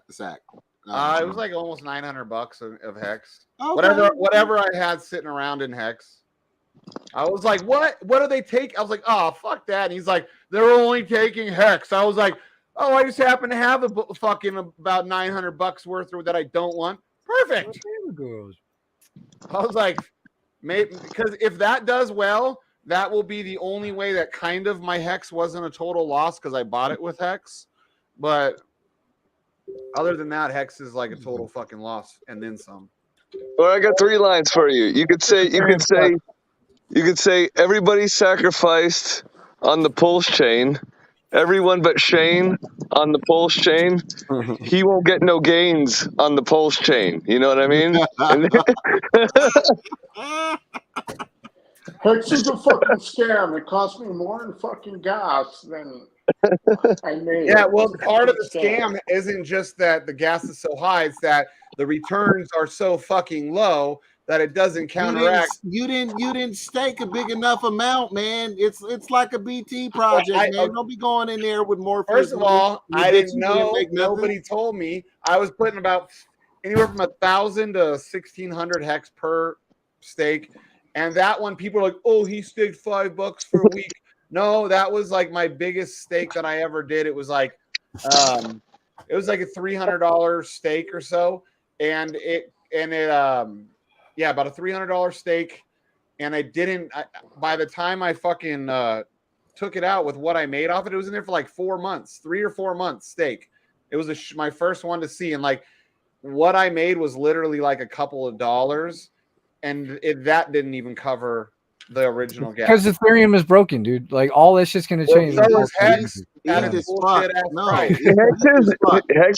because of Ethereum and make money. You know what I'm saying? Like, Pulse is broken. I mean, Hex is also broken because you have to lock your shit up and it gives you a bullshit return. It doesn't give you a real return. It gives you 40% a year, man. Exactly. That's like that meme with Richard Hart. It's like made you more money than you could ever imagine convinces you to give it back. Hold on. No, the only people you make your money off appreciation. So those who got in early, oh fuck yeah, they all are millionaires. That happens, right? Yeah, I know that. I never said that didn't happen. But it's that's where they made their money, the appreciation of the asset. The if you hold, that's what I tell people. If you're gonna hold, do hex, just hold it liquid, dude. That's the fucking smart way to do it. Because the bullshit, I'm getting all these T shares and I'm locking it up for 15 years because I don't know what the world's going to be like in 15 years because I'm a retard. You know what I mean? Like, dude, come on. Have some fucking sense. That I will agree with. That's the whole mindset why I'm all this shit why I don't care for the way that the community is. If you just get hex and you hold it, I mean, there's a good chance that you could, you'll probably do better than if you stake it, honestly. But if anybody wants to send me hex because they're like Shane and they don't believe it's going anywhere, I'm going to go ahead and post my address down in the Telegram chat. You're welcome to send me as much hex as you like. Because if you don't want it, like Shane doesn't want it, I'll definitely take it. Bro, yes. Yeah. Anything else to say? I'm reading all the different comments.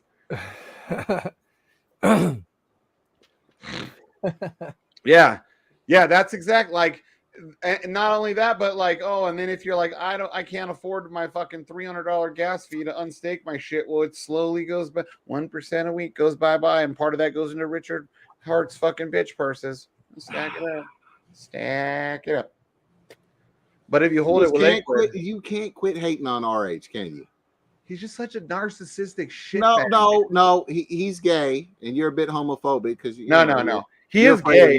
He is gay, and I just wish they would all admit it that he was gay. But he's gay. He was talking about sucking dicks with those 6 girls. You're a Dev Mosey? Yeah, that's Pineapple. Oh, what? Oh, I thought it was a chick. Yeah, he's cross-dressing for Shane. I know, dude. Fucking tranny. Fucking tranny. He's cross-dressing for Shane. Oh, good. That's Pineapple, Terry Pons, Molsey, whatever.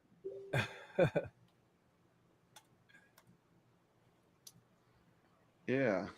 That's like button. I should make them get in here and perform it live all these years later. Right. Yeah, that won't be traumatic. Get in here and perform it live. They're like, "Oh, it's so embarrassing."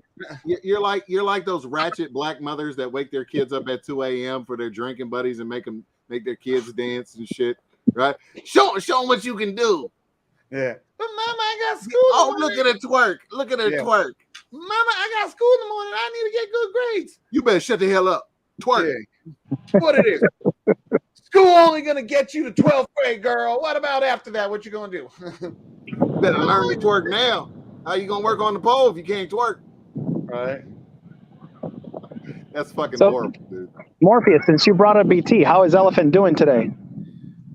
Elephant can kiss my ass today. with a 69-cent peg on trunk.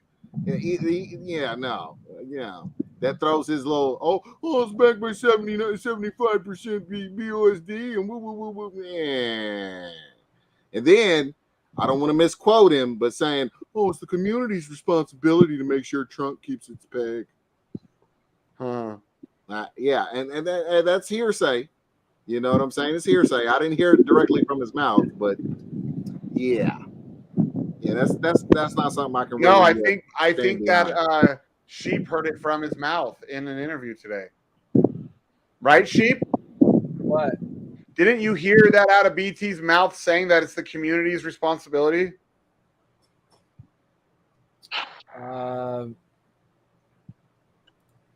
He's distracted. He's checking out naked bitches on the computer. It's all right. It's all right. You know, the thing is like, I mean, look isn't it funny, Morpheus? This is actually your territory. I'm surprised you haven't. Maybe you have said it. Maybe I just haven't been around to hear it. Sorry, what were you saying? Was somebody talking to me? He was talking about how BT said it's the community's responsibility to make sure trunk holds. Oh yeah. I was talking about that earlier. Yeah.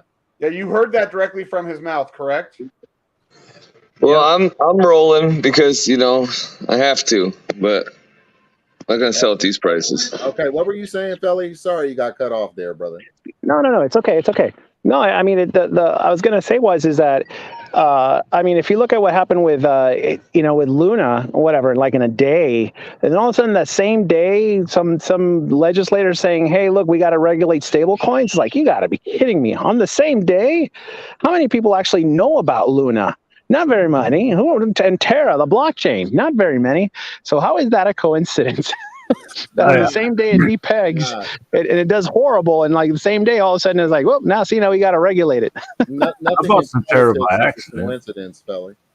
Oh, I didn't say it was a coincidence. I'm saying I'm No, it's not, man. That was an attack by BlackRock and Citadel, and they all got their own senators and regulators, and these people are chomping at the bit to fuck this shit up because decentralization threatens the centralized banks, and the banks have been running the world for years and years and years. You can say oligarch this, politician that, but the people that run the world are the people that own the fucking banks.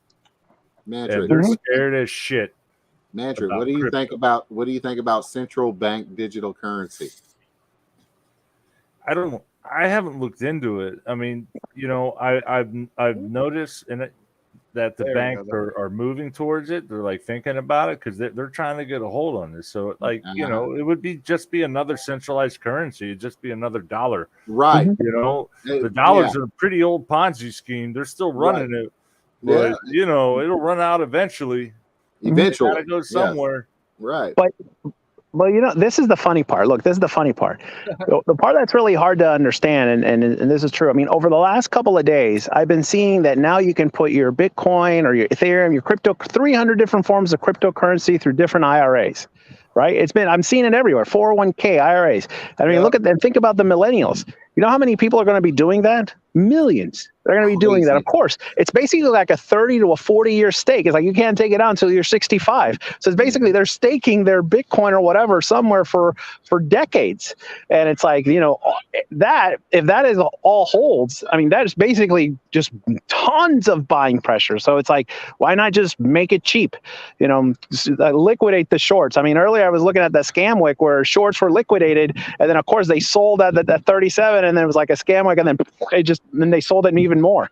So, I mean, it's like manipulation at its best. Oh, it's all manipulated, man. The stock market's no different. I got a buddy that's heavy traded in stock market. Like your guys' level. It's all pump and dump. It's all I haven't even looked at my fucking portfolio value, what I lost today. Oh yeah, no, I have my stocks, and those are just long terms. Yeah, that's why I don't ever look at my stocks. Maybe once a week. Maybe it's all about keeping the remaining workers working, giving them something to invest in. Yep. There you go. So they can rug your ass. A little bit of this. Yep. Yeah, rug your ass. Yeah, rugs are more prevalent in the stock market than in crypto. I was very surprised when I found that out. Yeah, but all those fuckers that are in the stocks, they're moving over to crypto, and they're coming out with new rugs every day. Yeah. Dude, out of all my stocks that I own, just I'm looking at Robinhood. I know the other ones I'm not even going to look at. I got like 30 different fucking stocks with Robinhood. Only 5 of them have green, dude. Today. Oh, yeah, dude. It's fucking everything. It's about to be a buying opportunity tomorrow. Tesla is saving my ass. Tesla and AMD are saving my ass. Yeah, everything. Red. Luckily, most of my stocks are. I went almost completely dividend paying stocks, so that way I don't care what. It's just like my master nodes and all that. People, hey, your master node's great. I'm still making $2,500 a day off of the one that I take my daily pay from, and the other ones are still stacking. I'm doing great. Yeah, because I'm not worried if it goes up or down, right? Because I'm still stacking. Same with my shit. That's why I do all dividend paying stocks now. And I have the auto. That's one thing I like about the Robinhood is that then it'll auto reinvest. All my other brokers I use, I have to let it build up to like where I have like a full fucking a full share worth, and then buy it again, or decide which one to buy once I've saved up all that shit. So I just do that. I just fucking let that shit auto compound it on my Robinhood, and I mean it's if in 20 years it's 20 grand, hey, I only fucking put originally in like $2,000, and it's already Yeah. I mean, it's down right now. It's down to like $5,000, but I only ever originally put in like $2,000 or 2,300. What's fucked is I put way more money into the stock market than I ever put into crypto ever, and I've got so much more money thanks to crypto. It's not even funny. It's ridiculous. Even now, that's funny because I feel the same way. I put way more into stocks than I did crypto, and my stocks are still a lot less than crypto.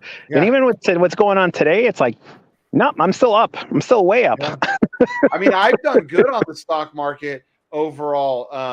I think I'm still up. I'm up over 100% in the last few years, and but even as good as I'm up 100%, which is anything more than 20% on stock market is fucking amazing. Yeah. And not because I'm good, guys. I'm not saying I had help with a buddy who was a day trader, so I really did well. And in comparison, it's a fucking joke. I could never live off of what I make off of the stock market. I can live off of one crypto investment, and I have a lot of crypto investments. Mm-hmm. Yeah. Hey, look, I have a friend, no joke, today sent me a message saying I'm out. And I was like, what happened? It's like 450K gone over the last couple of days. I was like, Yeah. But that's not when you leave, man. You just got to weather the storm. I mean, sometimes you got to lick your wounds for a little bit and stuff like that. And I get it. It's like, yeah, I mean, it's a big hit. And when something like this happens, it's good to regroup. You should regroup. You don't know how he was leveraged, though. He could have been leveraged so tight where he had. Yeah, I don't know. Yeah, I don't know. And I think it was a mix of crypto and stocks and stuff. And I think it was mostly Luna, to be honest with you. Yeah, I think he went heavy on Luna. So wasn't somebody you brought into crypto? No. Someone was just asking me. I think he was mostly doing like Coinbase stuff. I don't think he was doing a lot of trading. Oh, like not trading. Yeah. And then just got wrecked. I mean, I didn't ask him. I just, he opened up and says like, I'm out. It's like, and it's, how it is. You got to stay diversified. And in the end, what? Shit still happens. And if it does, then regroup and rethink. Is this what you still want to do? Or then just make smarter choices? I don't even say make smarter choices. Just, learn something from it. Yeah, exactly. Hey, Rhino. Rhino, check out that on-screen comment there. Should have had Rhino and Shane's. Because if it wasn't for Rhino, I never would have been in crypto. Well, if I did, I don't know. Yeah, you all have me to blame, apparently. Yes. Yeah, Shane got lucky. He put that $20 in SAT and became a millionaire. Look at it. I probably would have ended up in crypto. I probably at some point would have reached out to BlackSheep though, because I already knew. Like 2 years before Rhino got me in and it was December of 2017. I found like notes I was taking, and we were on the phone. He was like trying to tell me about Bitcoin and all this stuff, and I didn't make sense. And and I think that was around the time I think you were wasn't that around the BitConnect time too? Yeah, it was all. See, I fucking dodged a bullet. It was all garbage back then, really. I dodged a bullet. You were like, as soon as I'm making $1,000, I'm $1,100 a month or whatever. You were like, I'm about there. I'm going to quit my job. And I was like, what? He's making $1,100 a month doing nothing? Like, what? Because like, fuck. And that was, like 1,100 or whatever it was. I think it was like 1,100. Back then, that seemed like a lot of money. Now if BlackSheep gets to 1,100 a day, he's got to go on suicide watch. I should have stayed with it. This is a three. I think it's a 1.5 gigahash Butterfly Labs miner, Bitcoin miner, paperweight. How old is that? 2011, 2012, somewhere in there. Did you ever use it? Yeah. The problem is I mentioned this before. They mined with it for months before they sent it to me. So by the time I got it, the difficulty was so high it didn't do shit. Oh. So I was like, fuck this shit. I sold my 10 Bitcoin and I got out for years. How much you sell your 10 Bitcoin for? Like $250 or something. Yeah. Oh. Cheeseburger money. Instead I should have just let that thing run for years. I might have discovered a block on my own. Who knows? Yeah. That's fuck. horrible. That's a terrible. Hey, well, what about the pizza guy? The guy who you saw, but he says he doesn't regret buying the pizza because he got the first. He gave the first use case. He did it more than once too. When people are like, "Oh, he did it," no, he had this guy that he found in every week for his family's like little takeout night. Okay, vamos. He would do this pizza thing. Pero dale, juega con la nena. Órale, güey. This man all you fucking want, bro. You think he fuck? That was the funniest shit I ever seen. All right, guys, I'm gonna hop off. I got my kid pulling me in one direction. All right. Thanks for joining us, Kelly. Yep. Yeah.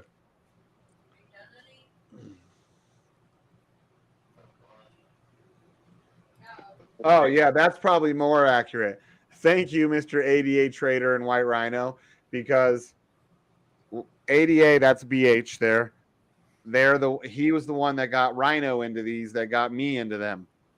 So you talking about master nodes now? Yeah. I need to look into that. And if there's any advantage to having like dedicated servers, I got all that shit. There's the one you'd want to really talk to who knows more of like the technical shit when you get into it like that. If anybody would be BH there, ADA Trader. If you go into our chat at ADA Trader, he's the one. Like, people are always like, Shane's the OG, and I'm always like, no. Fucking ADA is the fucking OG. Well, I know zero about master nodes, but I'm very technical, so yeah. Yeah, he's the one when I don't fucking understand how to do something with it. Like, he's the one who taught me how to set up and host my own.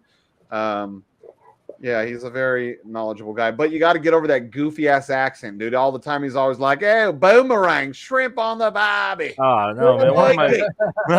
One of my best friends is from Australia.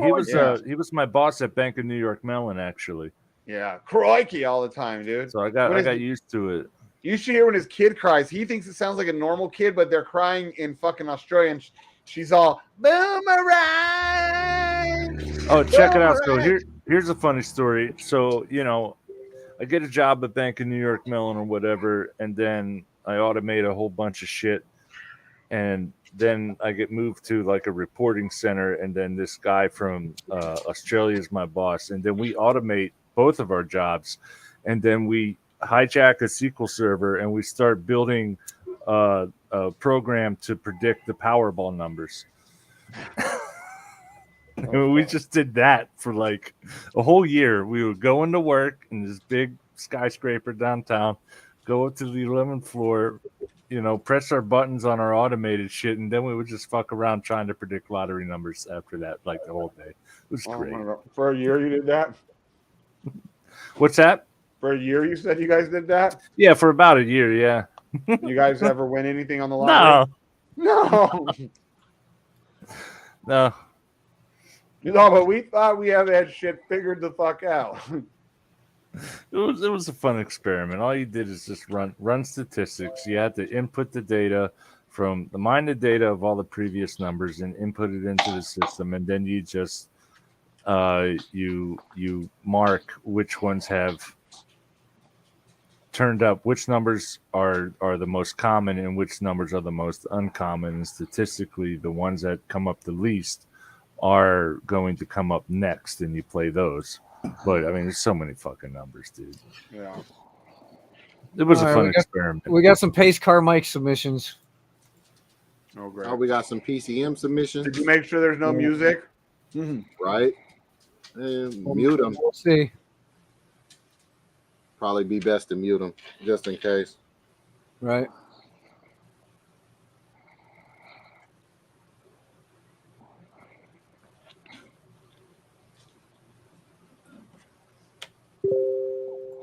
Slow as fuck.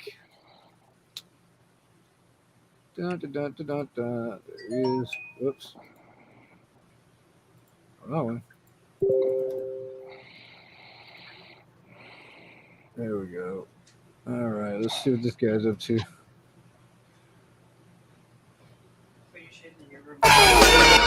Oh, music. There it is. What happened here? Oh, they crashed. Yeah, I saw it. Oh.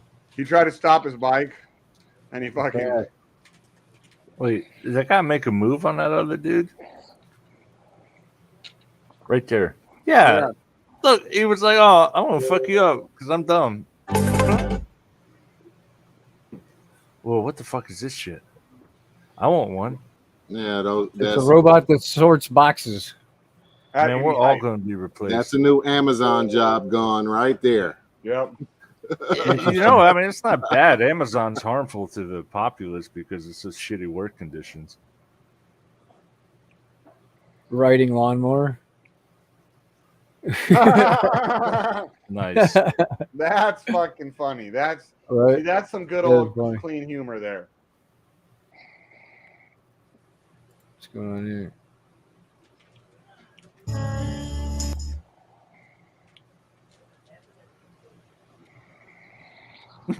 Oh shit! Oh, I've seen this, and they all stack up because they're Oh retarded. shit! Oh no! Oh no! Right. Wait, where the fuck do they have one of those with shopping Social carts? distancing, please. Oh no! Look how slow there she's going Right? over. That's funny. That is funny.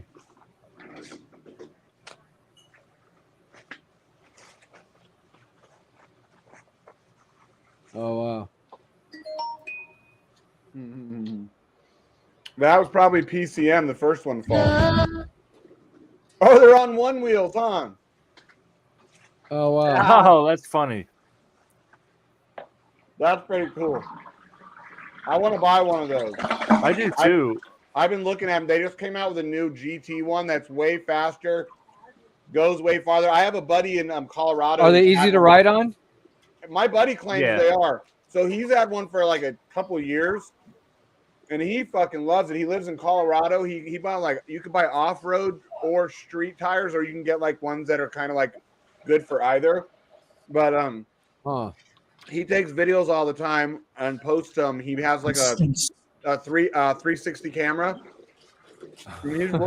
He said though he'll show like he'll like track himself with like a little app, and he'll go like 20 miles, bro, on one charge around Denver. That is funny. What the hell? He died. He had a heart Chilling. Right.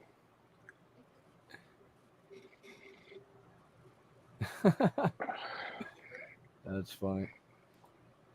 Thank you, Mike. Thank you for your submissions. Oh shit!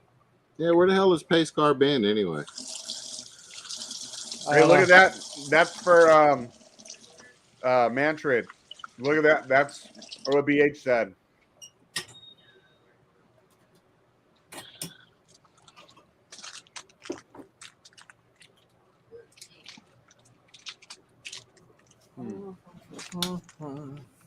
Or maybe Mantrid's jerking off with his fingers. Figure that one out, people. It's something gay if you came up with it, Shane. Yep, probably. Yeah. That's my character I play online. I play a where nobody really knows. Is he? Isn't he? Like he's got a good looking girl, but he's not, but then he's kind of a big scary guy, but then kind of not. Like,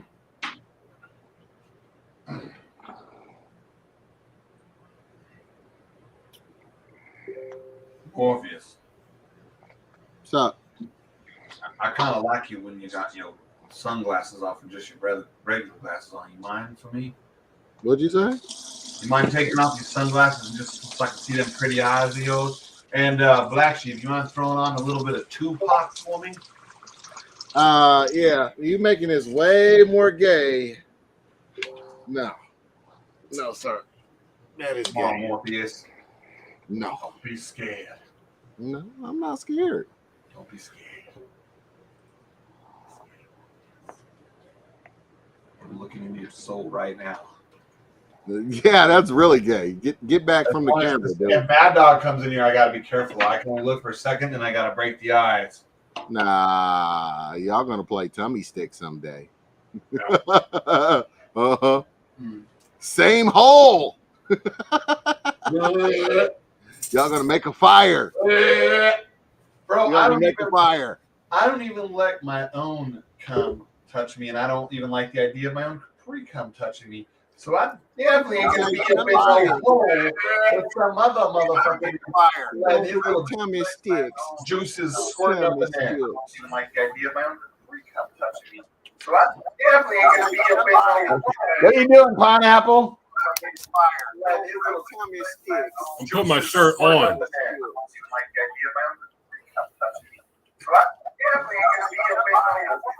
What is that? Is that you? You got something playing in the background? There's a background noise.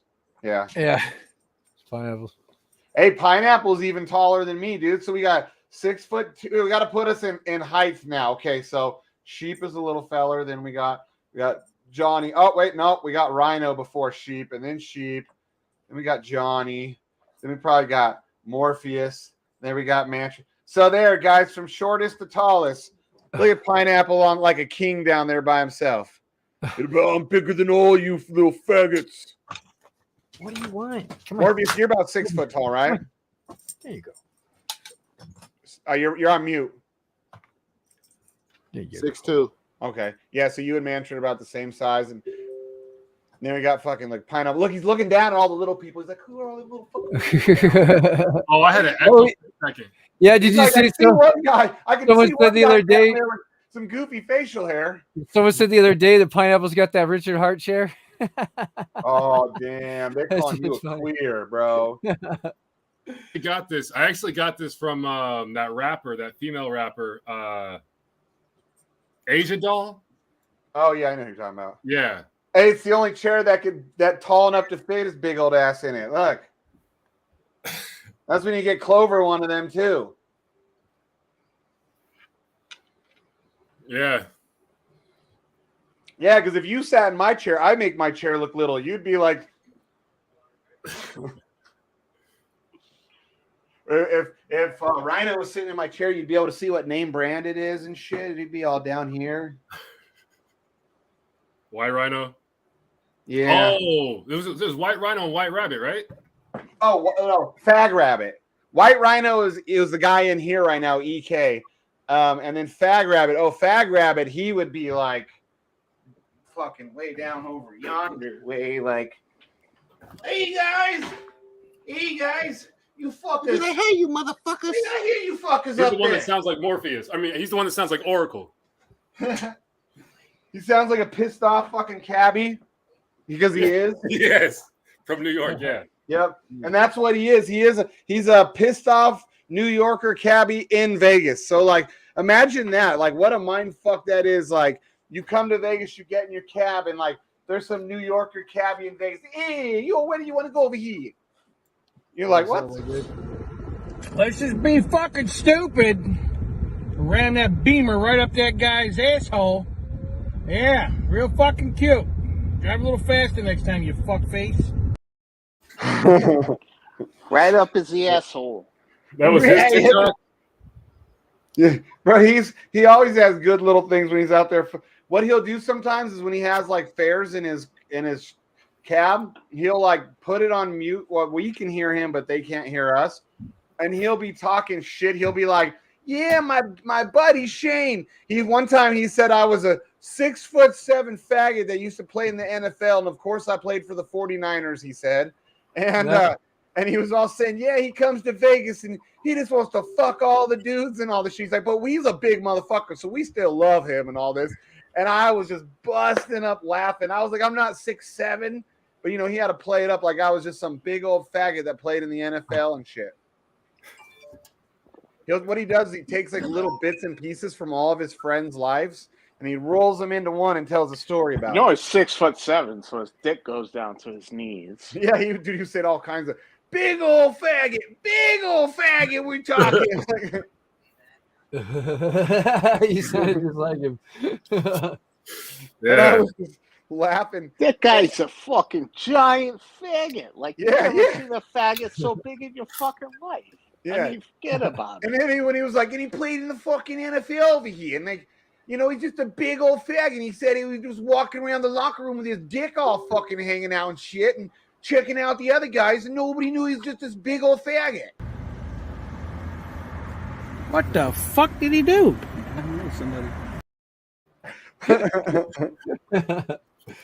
Yeah, I haven't had one from him in a while. There's another one of him on a corner somewhere. Oh. Where he's yelling at the bitch on the corner to eat more fucking Twinkies or something. Yeah, that sounds like Rabbit. Yeah. Hey, you fat bitch. You want some more Twinkies? Right. Why don't you go eat a fucking Twinkie, you cunt? Oh, so did you guys already talk about that little interview you had, Sheep? What was that with the green screen I saw in the television? Yeah, we did a podcast on freedomtv.info. Okay. It'll in a couple of days. He said it'll be out. All right. So, Bet. yeah, just getting our name out there for post-con, so everybody is aware of us. Rhino, you realize you already have a bunch of the exact same queer ass car, and you're still looking to buy another, and you still owe on one you're buying. That guy. Holy shit. Oh, he's not even in here anymore. It's probably because he's too busy sucking his own dick looking at the pictures of his crusty old 1988 BMW.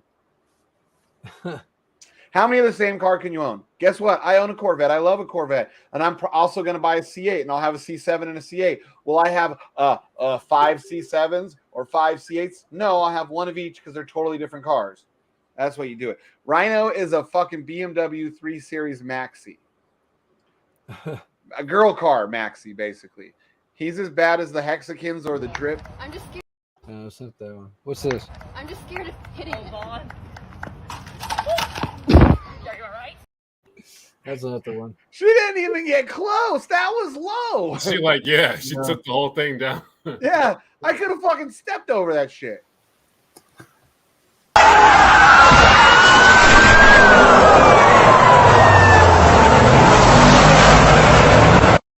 No way that was real. Oh, that wasn't real. No, yeah, no. Oh, we got to get back in height chronological order here. There we go. There we go. What From the little hell feller was it, to a video game like 3D rendering or something? Some shit. I don't know. That was dope. Yeah, if that was real, like that I was was like, hilarious. If that was real as shit. No, it can't be That's real. how I drive. Isn't that how you guys drive? But yeah, if I saw that's that how shit, I if I do was in quick a high U-turn. car speed chase, I would have did that shit. We'll try to pull a fucking drift on the fucking ramp. Oh man, I've driven on bridges and shit, man. I didn't care. Poor kid, only could afford like a couple $100 car, so I had to become a mechanic just so I could live. I've had like 40 or 50 cars, nothing special. Just all the shitty ones, drive them for a couple months. Oh no, wreck Something went wrong that I can't afford to fix. I'm gonna get another shitty car. Yeah, that. Yeah, I was and then, like that at one point in my life. Me too. I trained myself how to drive like a stuntman in the car. And I wrecked a lot of vehicles doing it. A lot of vehicles. I flew my mom's car. I had to been 14 to 16 years old, and I used to steal my mom's car like a little asshole. I do not recommend doing that, children, if you're watching. But I used to take her car, and then of course me and my I'm an idiot. I'm a kid, and me and my buddies are racing. Well, my buddy's girlfriend, I should say, they were in that car, and then me and my other buddies were in my mom's car. This little bitch fucking wouldn't let me let me over where I had to go in this road. She was beating me. So she basically forced me. And then there was a roadblock sign, right? And it was like a 5-foot drop down. I fucking flew my mom's fucking Oldsmobile. It was a 94 Oldsmobile. It was like damn near brand new. I fucking flew that bitch, blew out all 4 fucking tires. And thank God I was right outside of my neighborhood. And that was in the desert. Like I landed in dirt and everything.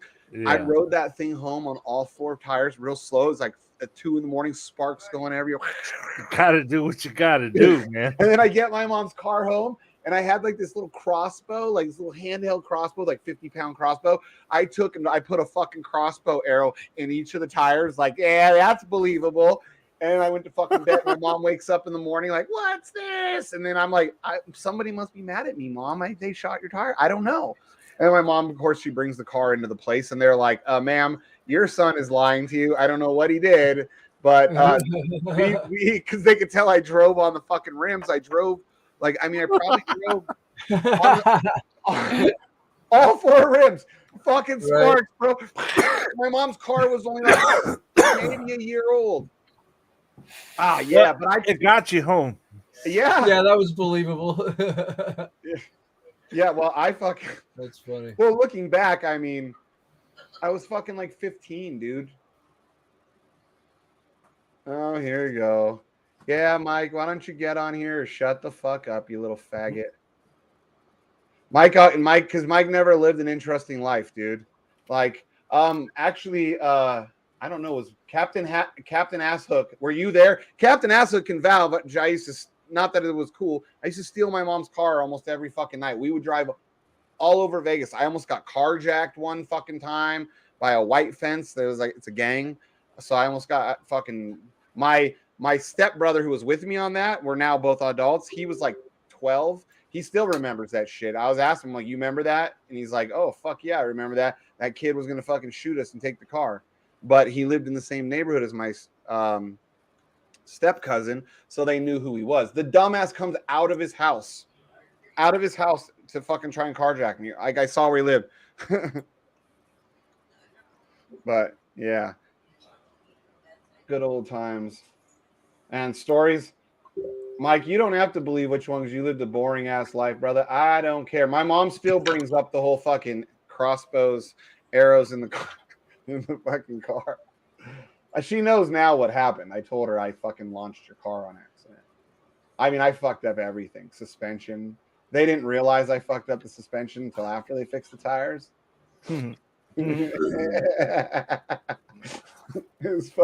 I got in so much trouble. I never would admit it though, dude. I was like, I don't know. I don't know. All I know is there's arrows in your tire. It's not my fault. My mom was even like, you think I'm stupid? These guys are professionals. They said that there's no way. And I already knew there's no way.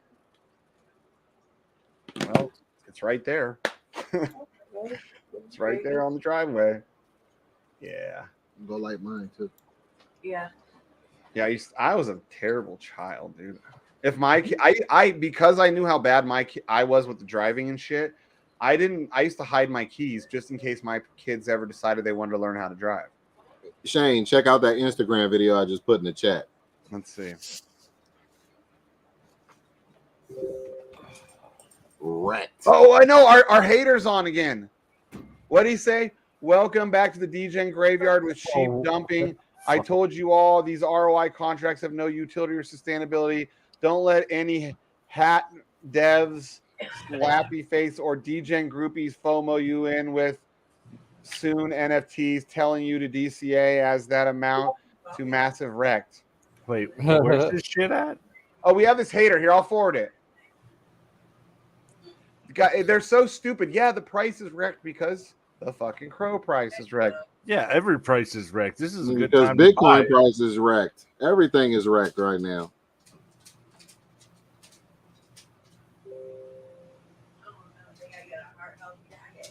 I'm telling you, the problem is that most people that live and breathe on this planet are retarded.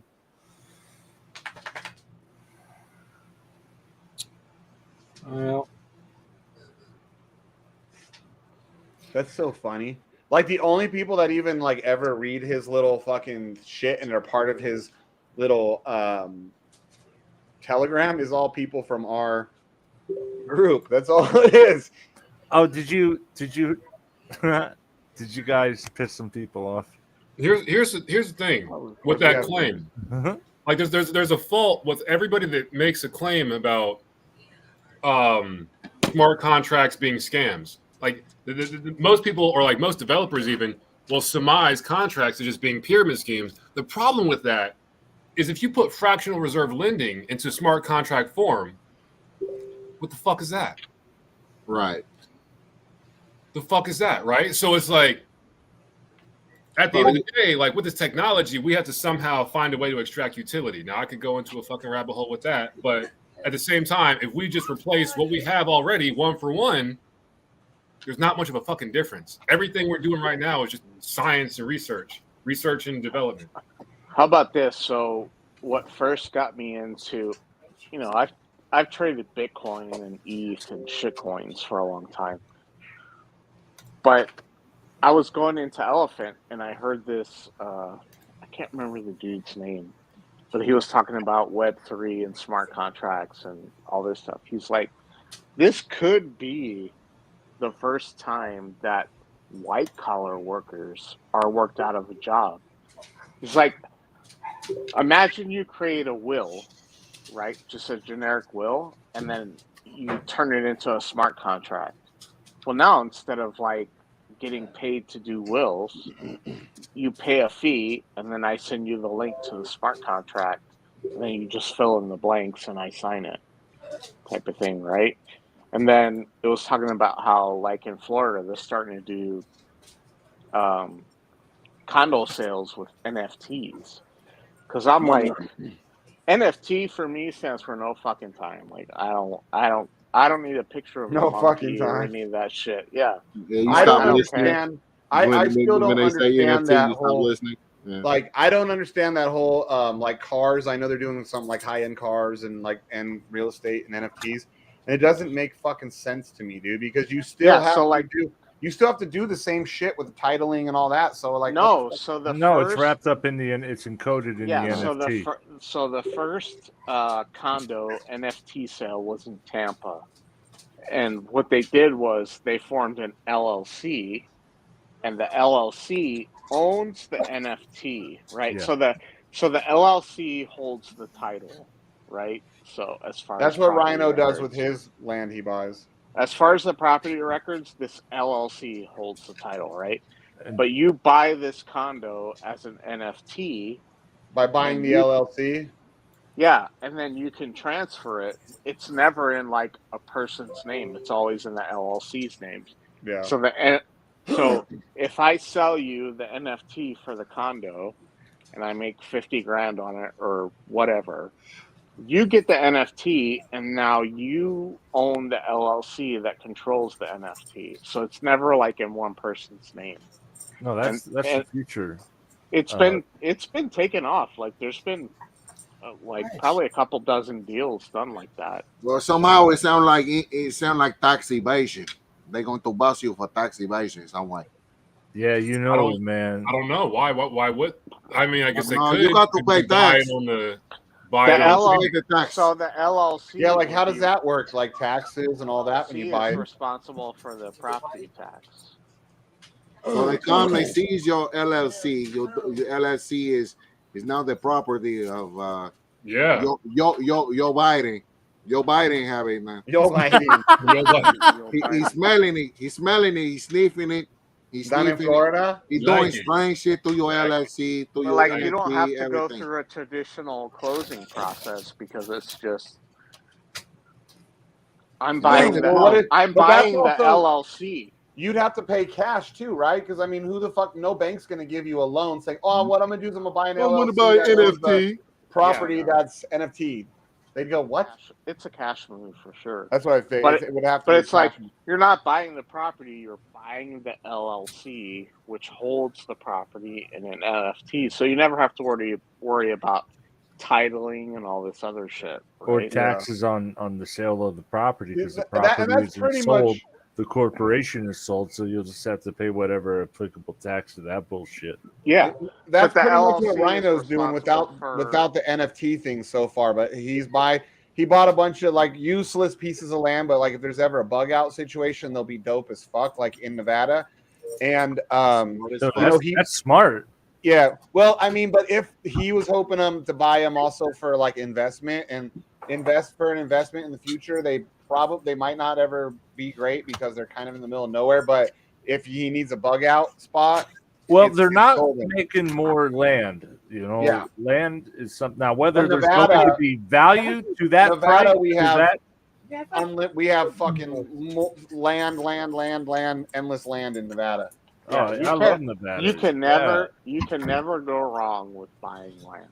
Period. Unless No. it's 20 miles away from any road or any way to get to it. It doesn't Every matter. Like piece of you land buy is going to be land valuable at at some some point. point. If It you can doesn't find a matter buyer, where it is. you have to find a buyer. Point. Most people are not Point. there. We have land in Nevada that they literally, when you talk to realtors, they literally say it's useless land. They'll tell you, we will not give you No, I know. Like loans on it. a buddy of mine, he's a real estate agent, and he started buying all these lots in like Elko and all this shit for like $1,000, $1,100, and Yeah. I'm like, what are you gonna do with that? He's like, I don't know, but I own like 5 lots consecutively, so if I want to build a house, I can. Rhino There owns, you I think, go. about 100 acres scattered between 3 pieces. But they're outside of like outside of Elko, outside of Winnemucca, like Yeah, it's like in between land. That's like it's kind of off 80, but it's in the middle of fucking nowhere, and it's like, Man, what are that's you gonna do with perfect. that? Dude, But That's he's where like, you go when but shit it's hits like, what the are you gonna fan, do with man. that? You put a You don't have. self-sustaining bunker in the middle of it. What about a farm? I mean, it's probably not farmable land. no, it's not. Every land's farmable if you try hard enough. Not But Nevada. that costs money. Trying hard is costs money. The So. problem very is expensive. the problem is getting utilities. Yep, That's the problem. it's impossible. Where he's got, because I was going to buy one of the pieces of land with him. I did want to go into it, knowing it was probably a bad investment, but it was more like just so we could say, hey, we got that. If we want to go grab RVs and go out there by Winnemucca, Yeah, we couldn't know. Yeah, you can, damn but thing. that's like this. I was gonna buy 5 acres in like central Utah, and I started looking into it. It's undeveloped. What up, land. Alcephus? Undeveloped land. Alcefa!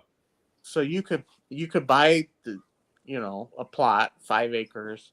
It's undeveloped, but the problem is like when you do some digging, it's like, oh yeah, the state of Utah is not selling water rights anymore. So if you want raw water, you'll have to get it from the rain.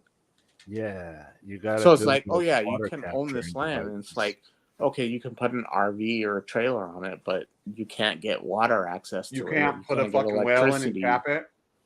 Huh? Man, You can't put a well and tap it. Well, it's in an area probably where they don't have an aquifer. So it's like, yeah, you can't get a water permit, and if you want to collect rainwater, you got to pay $75. I'm like, wait, what? Yeah, They I'm can't- like, how do so- they? How do you fucking tax the rain? They Yeah. do. They do. It's no joke. I was looking into it and I was like, wait a minute. I gotta pay I don't want to live on this tax planet anymore. on rainwater? Like, you don't own the fucking rain, dude. Seriously? Oh, I got a super bug out spot. So like I have a place up in PA, and then like a couple miles north of me, there's these limestone mines.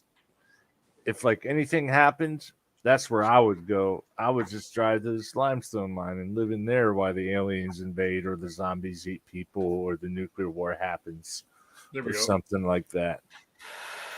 But land in Utah, that would be cool, even though you have to pay. You only have to pay to use the water if they find out or if other people are alive. Yeah, I mean, but like to collect rainwater, they're like, oh, it's a $75 permit. I'm like, how can you Hey, that's ridiculous. tax the rain? You don't own the rain. That's funny.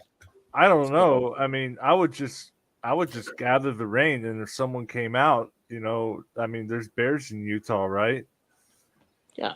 Well, I mean, You out said there's there what in probably Utah? not because it's Bears. like flat. Bears? It's like flat desert. Yeah, wolves. I don't know. Something ate the guy that came out to check on me. But it's like, yeah, you can buy land down there cheap, but what are you gonna do with it? Like, if Hey. you just want like a piece of land to have a piece of land, it's a fucking bargain. But if Yeah. you want like a piece of land to actually like build a house or something, it's useless. Rhino and I looked at a piece of land too together, like an hour and a half away from where I live out at Wahonton Reservoir. We got not even halfway there in his fucking like Toyota truck, like big old tires, and we were like, nope, this is not fucking. This is not going to happen because it was Too far out. like 156 acres. It was like a Wow. valley. Like we would have had our own valley right next to Lahontan Reservoir, which is a big reservoir, and it would have been super cool. The price was fucking really cheap. We couldn't even make it. I mean, if we would have kept pushing, we could have. But I mean, it could have been another hour of off-roading. We don't know. We were kind of trying to figure it out, look at the map, but it's hard to judge that shit because it's not like you have GPS. That's too far out. We were bummed, dude. But like, at least this it's called Barrel, Utah. I mean, you can buy land on eBay, but at least it's off like a state highway and there's a town like somewhat close. But it's like, yeah, you can't get any utility rights. So if you want a piece of land just to like go out and play, like it's yours. But to build a house, no. So I've been looking at land in northern Idaho because that's where I want to move. That's very pretty out there. Yeah, you can get like 5 acres for under. I was looking out in Idaho. 200 or 100 even. 100 what? 100,000 or dollars? $100. No. 100,000. $100,000. What the Hey, fuck? For but 5 one thing- acres? Yeah, I was looking up there too. For me being in Nevada, like we don't pay state tax here. So if I went to like Idaho, I would basically give myself a pay cut. So that's one thing that sucks. Like that's badass about Nevada is that we're one of 9 states I think that don't have a state tax. That's why I moved to Florida. No. All right, so Yeah, that's but you what I have want. to think about like, okay, what's more worth it? Like paying a 5% income tax or like I looked at a piece of land, it was 10 acres. I think it was going for $250. And it was like right by Ruby Ridge, but it was right off the federal highway. Yeah. Idaho's Idaho's a expensive mile down now, the too, road. though. 10 acres, totally flat, surrounded by trees, and it's like, fuck is this? Yeah, would I rather pay 5% income tax and live here as opposed to like in the middle of a fucking desert? Or I thought of that too, but to me, it's like with the amount of money I make, like that 5%'s a lot.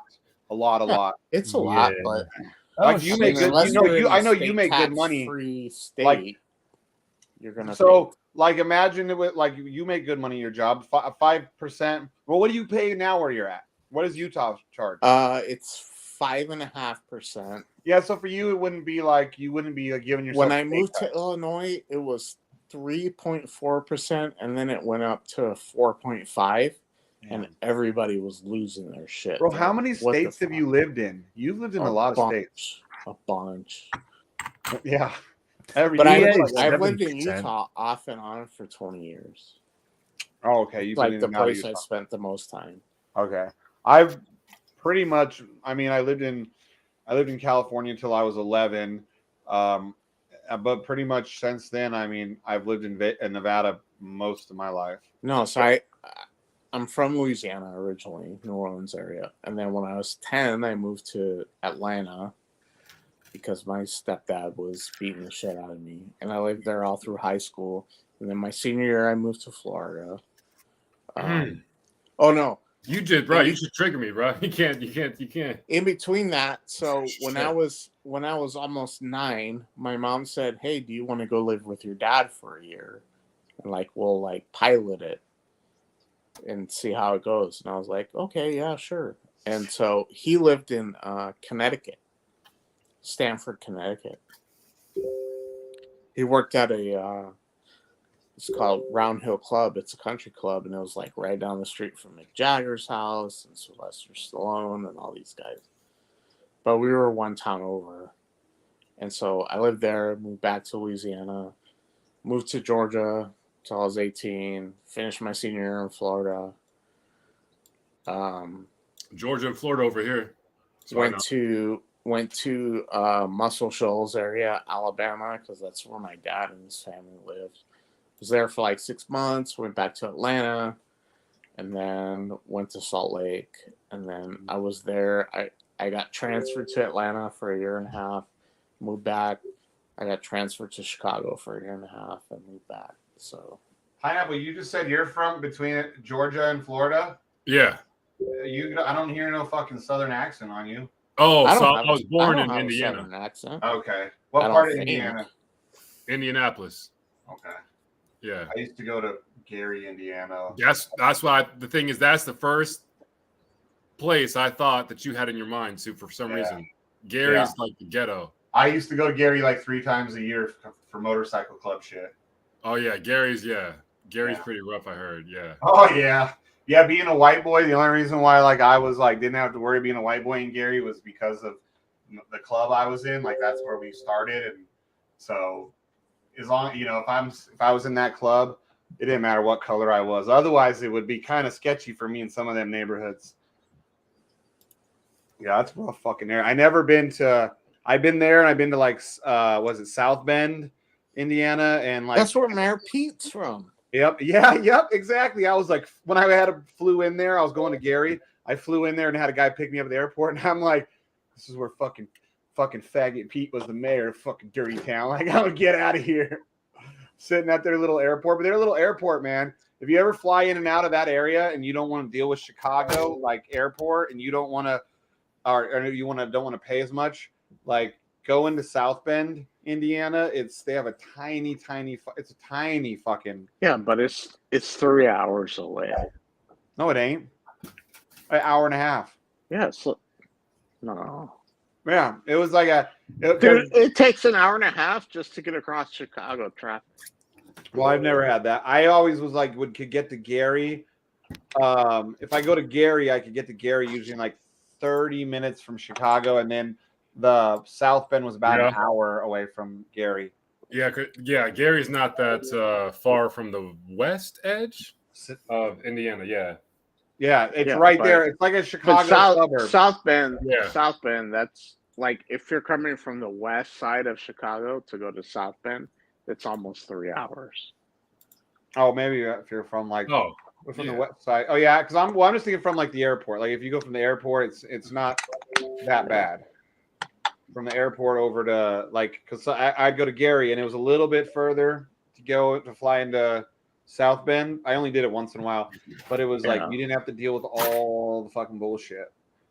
And I was like, O'Hare's a really big airport. Terrible fucking airport. Terrible airport. Yeah, it's horrible. I've had to wait 2 hours at baggage claim, and you better believe I fucking Karen'd it up, and I didn't pay for my fucking baggages. I was like, no, you motherfuckers are paying me now because you fucking held me up for 2 hours. I do, bro. I get them fuckers to pay me. You got the airport to pay you? No, the airline. Oh. I'll fucking straight up start going, and I'll talk loud and I'll rile up because I'm big and people, I start riling up all the fucking people. All these fucking black people are getting riled up behind me and shit. And like that's all you need, man. That's all you need. And then all the guys in the motorcycle club were like, because they were all black dudes too. They were the ones that were being quiet. They're like, can't take the fucking white boy nowhere, because I'm all fuck this. Every one of you motherfuckers, if you guys all paid for these baggages, they better all fucking be free. And I was telling everyone, call right now. I already was on my earpiece, like while I was talking shit to like the airlines. I'm like, you guys all better call them up. You better call them up and get your free shit. And fucking all the ghetto people, they were like, fuck yeah, I'm getting my shit. I stirred the shit so bad that day. Like, I riled up the whole fucking carousel, because what happened, we're like waiting. Another plane that landed 45 minutes after us got their fucking baggage first on the carousel that we were supposed to be getting ours on. Oh, I fucking lost my shit. I hate that fucking airport. Every time I've been to that airport, I've had baggage issues. The fastest I've ever gotten my bag was almost an hour. Yeah, that's pretty bad. Yeah. I mean, Vegas is a big airport and it's busy, but I've never had any issues like that. I've never had any problems flying in or out of Vegas. Ever. Fuck, we drove in 2019. Look, he's almost as big as the door. Look at either he's bigger than he says or he's got midget doors. Oh yeah, I'm right now. I'm looking for a blunt. I'm trying to find my fucking. I'm trying to find the blacks. He's like almost hitting his head on the door. He makes me look short. Look, he's like almost whacking his head on the ceiling. So in 2019, we went to England, and it was cheaper to fly out of Vegas, and so that's what we did, right? So I like told my wife, I was like, "Yeah, I mean, we drive down to Vegas, like 5 hour drive, but we saved like $800 on the tickets, right?" Pretty So I good. rented a car. We drove down there. We got to the airport 3 hours early and barely made our flight. Damn. In Vegas, they always say come 2 hours early. I always come 2 hours early, and it takes me I'm like pre-check 30 minutes. too. I'm pre-check, but I had to like Oh, go to at the a rental car pre-check? agents. It took you that long? Yes. Holy shit. Yeah, it was crazy. And my wife was like, "I hate this airport. I never want to fly out of here again." But It's I'm a just big like, airport. It's huge. so like my boss went to London a few years ago because he's got a cousin in the Air Force that's stationed in England. So he went in like 2018, right after I had my accident. He was like, "Yeah, my wife wanted to fly from Salt Lake, but it was literally like $3,000 treat because he's got 4 kids, so 6 people." He was like, it was like $500 a person cheaper to fly out of Vegas, and it's a nonstop flight. Wow. Another airport I hated was Dallas. I only that it was one of the times I flew to South Bend, so I had to fly from Reno down to Dallas, change planes, and then go up to South Bend. And that airport is fucking huge. On my way home, my flight was running You got to late. take the train to go between. I took things. I had to run it's so long. I had to run probably a quarter mile, half mile to get to the train, then take the train for 5-10 minutes to get to the other area where my other plane was. And thank God that one had a delay, or I would have fucking been stuck for the night in fucking Dallas. And they were already telling me, "Oh, anyone with the connecting flight to Vegas, you might get stuck here, but we're gonna give you a hotel if that's the case." Blah blah blah blah. I was like, "Fuck that! I ain't getting stuck in no Dallas, dude." I ran across the airport, and then I get there, and they were like, "Oh, the plane has been John? The plane's been John, delayed anyways." What's up? You What's probably up? see all the airports, huh, Johnny? Johnny Bravo. Yep. Yeah. That's it, man. Yeah. Is this thing on? Is this thing working? Nope. Yep. Yes, it is. All right. Perfect. Yeah. Cool. I got mine. You got yours? Oh, Don't not encourage yet. that from him. Oh. It's still No. early for him. He's got work to do. Pineapple. No, he's right. Today's drinking day. Thursday's drinking day because I Every work day on the is drinking day weekend. for you, bro. It isn't Thursday here though. It's only Wednesday, so Well, you it's can't. going to be today. Thursday there in a couple of hours. Nah. Yo, so I've been working on the frameworks behind the websites, right? Okay. And I just did something really fucking cool. I managed to that you know how my websites at the moment they just latch onto the first wallet that's unlocked. Okay. Well, that's like the old way of doing shit, right? And realistically speaking, you shouldn't be doing that because apparently that's like, that's just the old way of doing things. There's more secure ways. So you're supposed to have like one of those connect buttons that people can click on to connect their wallet. So not only have I got that going on, okay, that actually works in my new template that I've built up, but I've also got Wallet Connect working for Kronos. So, you can actually scan the barcode and like use your Wallet Connect enabled wallet on your phone and connect up to this new app template.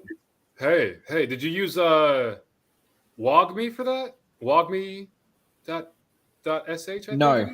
No, I've not used anything except Web3 modal and vanilla HTML as usual, bro. Holy shit. So this crazy. thing, You're crazy. You're crazy. this thing that I'm doing, man, it's actually a framework. Like, because I've built a lot of websites, including the DGen protocol, off of like a template that I've had for a number of like months now. It's just built on old tech. So I'm doing up this new framework that I'm calling Jetpack, right? And it's just going to have like all of those new conventions, the new components that people are calling, quote unquote standard. And I'm sort of creating that as a new starting point for all the new dApps or whatever that we're ever going to need. But once it's complete, once I've actually got the features rolled up and in it, I'm actually making it open source, so everybody will have access to Jetpack. Okay. Yeah, it'll just be like a full-on starting point to build your own app. You need not learn that much code at all. Yeah, like not React, not a framework or Not, anything. not a framework, not React, nothing. Just plain old HTML and JavaScript. The worst you're going to need is jQuery. But if you're working with Bootstrap, well, jQuery anyway. So, Dude, yeah, man. Shit. Like I think about the way you're building shit. Like that's the way I want to build shit. But now I'm like corporatized.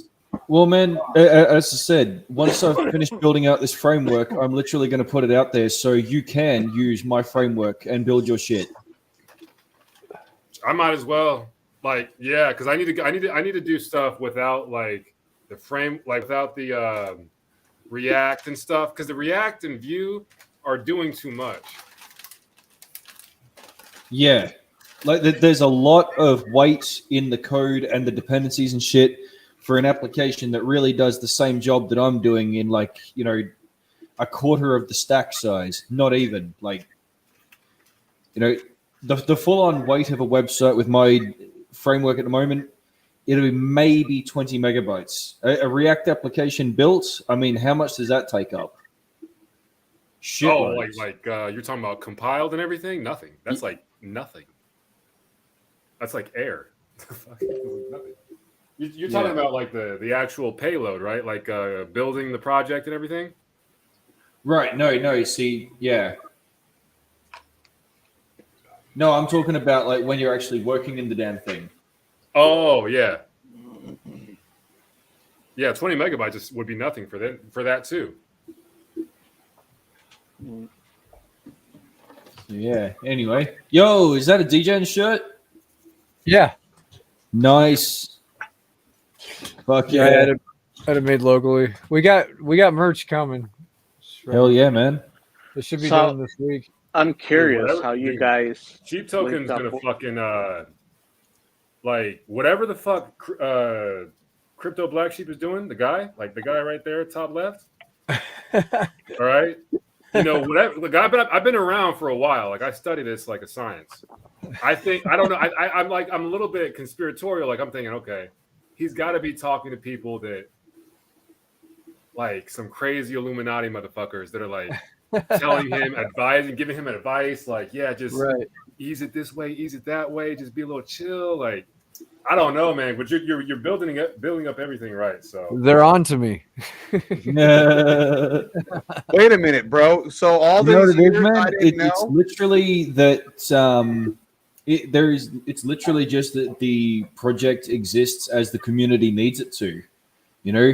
We don't go overboard. We're accommodating. We don't censor unnecessarily. The project is solid. It's built off of proven concepts. I wonder how we could do that. So I'm wondering. It's totally like oh my god, like you don't. He's like these Europeans don't like get it, dude. What the fuck? Yeah, like literally. So I'm somewhat newish, right? Uh-huh. So we need a white. I'm wondering, maybe for some other noobs out there, how did you guys hook up with Don? Way the fuck over in Australia. Especially coming from Ethereum Classic. Oh, Mike telling stories. Here's Mike telling stories. My city's on fire. Many homes burning. I'm pretty sure from the perspective of the DJing protocol, it's just that I kind of landed in the chat one day and I've just... Yeah, that's where his area he lives. Well, Mike, I hope you're okay. There. I joined the DJing protocol chat maybe, that'd be going on 11 months now, maybe something crazy ages ago like that. And that's when, when Gangster Finance was sort of launching off and Sidekick Finance and all of that. But then, yeah, I've just kind of been part of the protocol ever since then, about 11 months. Just started to be myself, and yeah, there you go. Ethereum Classic wise, that was just a thing. Like I think I just chose that because it was a cheap crypto to get into. Like when I decided to get into crypto, it was cheap. You know, $5 for a whole unit of it. You can throw shrimp on the bobby for that. Oh yeah, absolutely, mate. Yeah, you know. But then ETC led to ETH, and then after that, yeah, did a little tour with Tron, BSC, and now Kronos. All right. So let me ask you: do you do anything with events from the chain, or is Events it just from the chain? Oh fuck yeah, yeah I do, man. Yeah, events are my thing. Yeah, matter of fact, I've actually got He a just really got a cool boner. thing. Did you see pineapple? He's like, oh. Dude, okay, so check this out. I've actually got a JavaScript thing that uses switch cases to monitor chain events and provide notifications on the website. So if you've ever been on the Gangster Finance website and seen like the vaults, right? If you do a deposit, right, at the same time as someone else is on the same page as you, it'll pop up with a notification that says, oh, such and such did a deposit of X amount, right? And it'll be like that across the site because it just sits there and monitors the events. Oh. It actually sits there and continually trails one block behind the live happenings. Ooh, I thought he was about to drop his bottle. So all of this code, man. Like if you want to copy of that to fuck with, man, fucking hit us up. Mr. Big, nobody watches the news, but hey, you guys realize what we just are witnessing right now? We're witnessing basically a homosexual nerd bromance kind of thing going on. Like, what's happening? He even was like, "I got my bottle. You ready to drink it?" He's like, "Look, give me some time. My asshole's still sore." Yeah. Gotta have I mean, lube, John's mate. doing it right. Like I envy the way he's built out his tech stack because like I really wish I did the same thing. I really wish I did the same thing as far as doing everything from scratch like that. And then, but the thing you said, you got a framework out there now, and I think I might totally just adopt that. Yeah, man. I mean, I'm literally making it so that it's it has comments all throughout the code as well. So everything is explained. If I've written a custom piece or if I've imported someone's code from somewhere, it explains exactly how every part works. So you know, can do it that. gives You can put like detailed notes so the other guy who reads it understands Yeah. what you're doing and why. Yes. Yeah, absolutely. Yes. Yeah. I didn't know Every that. language, every single language, like Every yeah. single language has that capability, and Okay. that's actually how. Yeah, I mean, it's more than courteousness for other people. It's just for your own self-reference is the main thing. I mean, it's a lot easier to spot a comment in a big file of code than it is to spot a specific line or whatever. You know, I don't know, but yeah, it just helps to sort of map out what it is you need the program to do, and then yeah, other people can see what logic you were thinking along the lines of. You know, and then hell, if there ever does come the day where you're working on something and then, you know, somebody else comes to take your job or your position or whatever, they will be able to understand what it is that you were doing and where you were left off. So, you know, they're not spending so much time chasing around their feet trying to do it from scratch again. Yeah.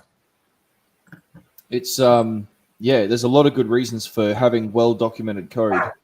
And that's one of the things that I'm making sure of with Jetpack is that it will detail a whole bunch of good shit. So What is that, sheep? that looks like a light counter, if I'm not mistaken. I can't hear We can't you. hear you, bro. You're muted. Sorry. No, Norbitron asked for a light counter, so I got one figured out. Hell trying to figure out how to put like a background on it so you can see it better. But Oh, it's the light counter cool. for the yeah, lights it's a live on light YouTube. counter. Somebody like it or something. Like Yeah, that's let me do totally that. Badass. Somebody hit the like button. See if it works. Someone fuck the like button. Yeah, fuck the Fuck like the button. like button. Yeah, Fuck the yeah, like 16 button. is the last I saw it at. It should be real time updating. All right, hold up. Yep, there it is, 17. And it actually that was- showed you how many That was pretty down. simple. I just Googled how to, or YouTubed how to do a light counter. That was pretty easy. OBS is cool. You just add it as, I guess, a new scene, but you add it as a browser link or something, URL, and that pops up. Wow. Incoming. 18. There we go. There's mine. Hey, there we go. Incoming. Fuck the like button. Nice. I wonder if maybe it's easier. Nice. You know anything about Blanton? Anybody? Or Look at that. You could frame your face with it. Yeah, right. Wait, what do we know about? How do you like it from StreamYard? There you go. It's kind of cool if you could see the. I can't like it from StreamYard. No. Something like that. Can you change? You Hey, can't there you change go. the color of the numbers, can you? That's it doesn't have much like because this is like the actual feed that comes from the website, so it's not like I can change any of that shit. Gotcha. Yeah. If you inverted the topic of the day, then maybe you could see the number on top. Like if you made the text black and the background white for the topic of the day, and then overlaid the like counter on the background of the topic of the day. Yeah, I'll have to put like a background on underneath it or something. I don't know, like layer it. Or just turn on your green screen again, because it's still kind of it worked to an. Okay, now it's just extent. straight up and down. Yeah, you broke it. Okay, now I can maybe put it on my fridge or something. There you go. Yeah, that actually wasn't too bad. Over on your fridge, where you can see, you can see all the everything. Yeah, I wish I could change the coloring of the numbers though. The comments don't show up though. That says 0. So you don't even need the comment part. You can even move it down if you want to. What the hell? You guys are on the main channel, right? We should have comments. Yep. Yeah. Let me. We got private chat, and then we got. Let me see. It's been a while. Connected to the stream? Is it connected to StreamYard or connected to YouTube? What? The plugin you The got light, there. the light counter? Yeah. No, it's to the YouTube channel through a site called YouTubeLightCounter.com. Okay. Yeah. So there might be another way to do it. That's how I found. Yeah. YouTubeLightCounter.com. There we go. YouTubeLightCounter.com. Let's see if I like.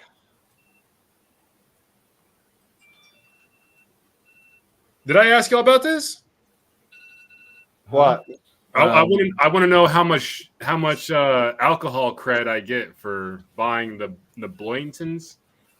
Blantons? Yeah, Blanton's is good. I used to bartend. That's good shit. All right. How much did you pay for that bottle? $199. Yeah. Oh, it's that. I didn't know it was that expensive. I mean, it was just 100, not 199. 100, just 100. Yeah. Okay, it still's gone up in price. I believe. I mean, I stopped bartending in 15, December of 15 or whatever, and I want to say a bottle of Blanton was like $80 at that point. I can't remember because I used to also manage for a while. I had to order and shit. But I might be the plain average, but I like the Johnny Walkers. I have a bit of a rule though. I only go for 10-year and older in terms of whiskey. Oh yeah. That's not whiskey. Johnny Walker Blue or black? It's different. Whiskey, it's Scotch whiskey, but it's not whiskey. It's Scotch. Okay, well, whatever. Non-American. 10-year or older. Fucking non-Americans. You're saying Blanton is Scotch? Yeah. No, I got bourbon whiskey. No, yeah, that's bourbon. No, he likes the Johnny Walker. What is it? Blue? Kentucky straight Blue and bourbon higher? whiskey. Hell yeah. Blue? Yeah, or black. Or they've got gold. They've got actually green. black is nice. Okay, black is nice. Double black is even better. I'm yet to try blue, but actually the next one on the list, okay, after green label is Gold Reserve. Yeah. So Yeah, Gold Gold Reserve Reserve. and blue label. That one you don't see very often. No, it but goes. as a matter of fact, the bottle It shop goes up the road gold. from my house has both of them. My favorite Old Scotch is blue. Lagavulin. I don't know if you guys ever 16-year Lagavulin. It's real like mossy, like a peaty one. Because there's like oaky and there's like mossy for Scotch. Oh yeah. Scotch is Macallan 15. No, Macallan Ooh. 18. 18. Macallan's pretty good. Yeah. Nice. I think From Scotland. I think we used to serve Macallan like up to 23. I think we had it at one place I worked. We had like three Macallans. I think the highest was 23 year. It was fucking expensive. No, it's like 12, 15, 18. No, they have higher ones. I worked in these fine dining restaurants, dude. 100? It was like a 23-year Macallan, and it was, I want to say like 15, 14 years ago, it was probably almost $100 for a fucking snifter of it. Yeah, I don't like whiskey like at all. How much is that? Like a pint? You said a whisk of it? No, snifter. So like when you go like a fancy restaurant, the little glass they put in, it's like a basically like a double 2 shot. or 3 ounce pour, Oh, whatever shit. it is. Shit. Damn. I don't remember if Yeah. it was a 2 or 3 ounce pour, but it was fucking like upwards of $100 with Macallan. We didn't sell that one very often, just like we didn't sell the blue label very often. Yeah, so when I was like 14, I was at my mom and my stepdad's house, and the neighbor brought over a bottle of Macallan 18, I want to say, and it was $150 a bottle, and this is in like 95, and so it was New Year's Eve. I was allowed to drink, so my stepdad was like, "You want to try some?" And I was like, "Yeah." And like I tried it, and I was like, "Oh." He's like, "You want any water or rocks on it?" I was like, "No, it's good like that." Like, and I can't stand like the burn or the smell of whiskey, and so I had some, and then like we just kept going through the night, like we're shooting off fireworks, whatever. I'm like refilling. And by the end of the night, the bottle was gone, and my stepdad was like, "Holy shit! Like, we just drank $150 bottle worth of whiskey," and I'm like, "That Have you shit was drank so before that? smooth." Yo, guys, I got some good news. Yo, what's up? My pulse chain node is fully synchronized with the test net. Nice. Yep. What's up? So yeah, and I've actually sat down and learned how to like properly control the damn thing. So yeah, it's really weird how they've got it set up, but I like it. They use this thing called Docker, which is like it keeps all of the programs that Pulse Chain needs in a box, and then like you just sort of plug the power into the box, and then when you shut down the server, it takes the power away from the box. But it means that you can give that box of programs to anyone on almost any platform, right? And they don't need to worry about setting up all the requirements or anything else because they're already in the box with the pulse chain shit. Right. Yeah. So it's actually going to be really easy to sort of pack this up and throw it onto a second machine if we need to. You know what I mean? That's what Docker is allowing. Yeah, containerized programs. So it resolves the incompatibility issues between different systems and deployments.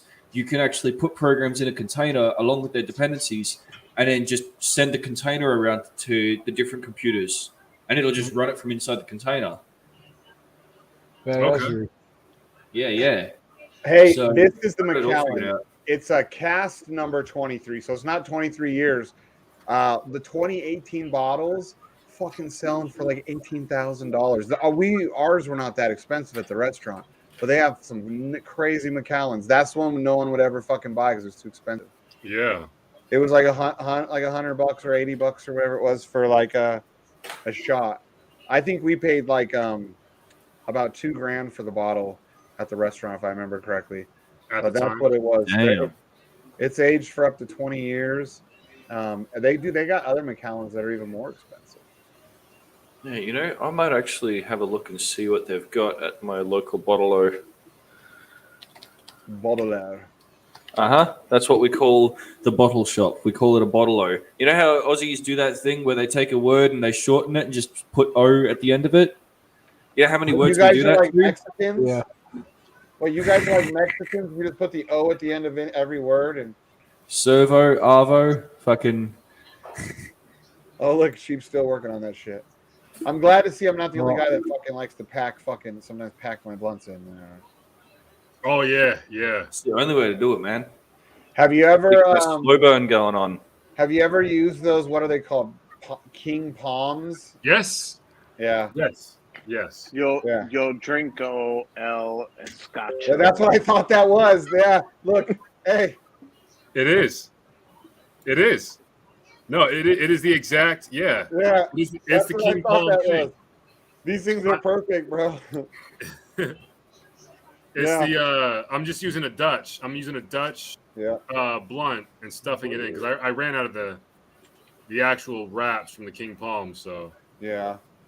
Sometimes I do that. Even when I roll them, I'll do that afterwards, dude. I'll roll them, and then There you go. afterwards I'll pack the edges. Anything that. Are you happy, Norbert? this is a fucking moon rock. So this is like We have a light guy. You're Well putting done. You're putting moon rock in there. Yes, like it's been. This is. If you look at it, it's black. Damn. This is straight black. Damn. Someone about to get Smoking moon rocks. Huh? Oh, right. Sheep token going to the moon. Yeah. Fuck, I gotta finish my fucking hair tonight, man. I am. I'm actually really pretty fucking amped for sheep token, and then the pulse chain, and then Man, honestly, on. I can't wait until like all of this shit's ready, and I'm loving working on it. I mean, because what this actually signifies to me, amongst all of this market down, okay, is that it's not just sheep token; it's the entire fucking market, right? So as we sit in our prime spot that we were in before the market down, as we sit here and continue to build up, I know for a fact that we're going to come up and absolutely fucking rip and tear when we get into recovery mode from this. Yeah. You know? Oh, yeah. I mean, at some point, shit's got to start going back up. UST can't be making the market bleed that bad. Yeah. Surely. I agree. You know? There's more We're going just on. gonna hunker down and do. There's more going on behind the scenes than just the UST thing, but it's all yeah. orchestrated attack. That's the easiest cover, but there's way more going on. They're trying to figure out. They've got to get their fucking hands into our world because our world has been trying to get away from them. That's how this world was. Yeah, exactly. Jackpot, bitch! Yeah, Nagabo said it, man. Jackpot, bitch. Yep. Yep. Yeah. Well, it looks as if. Oh, look at that! They actually do have Blue Label in stock. What do you guys pay for it up there or down there? I should say. So a bottle of Blue Label, 700 mils is that's $220. Damn. Well, that's Australian, 220 Australian. So that's probably what, about 150 American, maybe a little more. That's 152.70. Damn, I'm good. That I was cool because I've been getting better. You were pretty close to the mark. Yeah, because I talked to fucking BH ADA so much, you know. Yeah. And but that's about what it goes for on the shelf here. Well, in the US dollar, yeah, that's about even. Because it's about 150 now, ain't it? Yeah. It used to be, even that used to be cheaper. It used to be more like 130 ish. I wonder how much Louis the 13th is now. That stuff is gross. That is like a fucking armpit. It is, dude.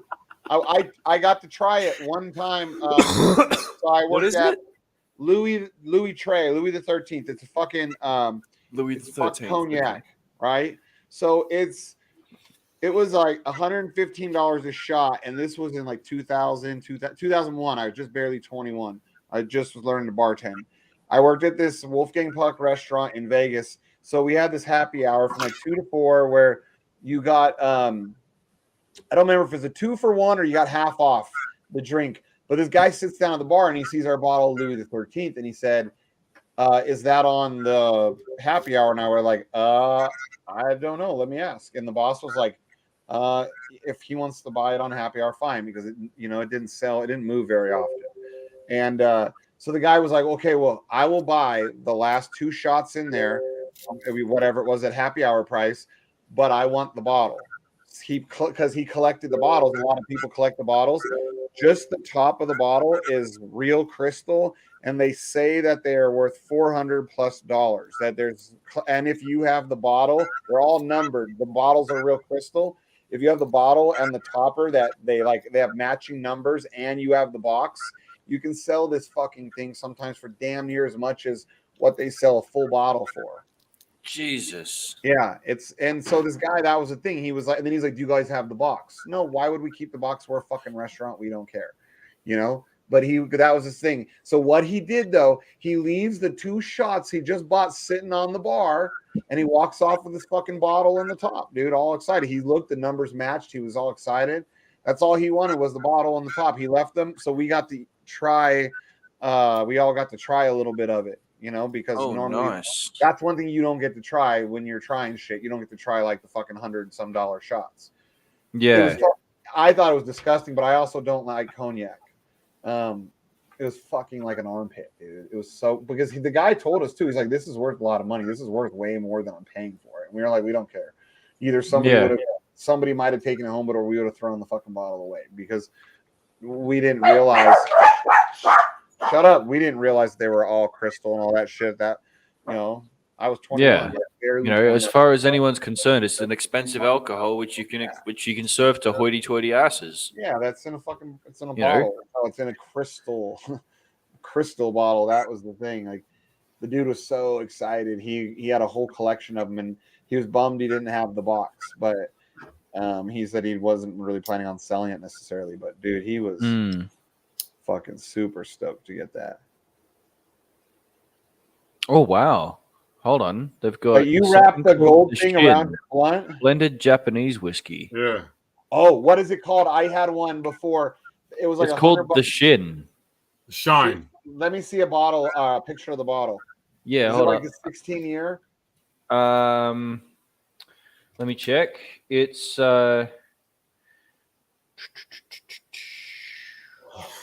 I got a bottle of Japanese for free before. Hold up.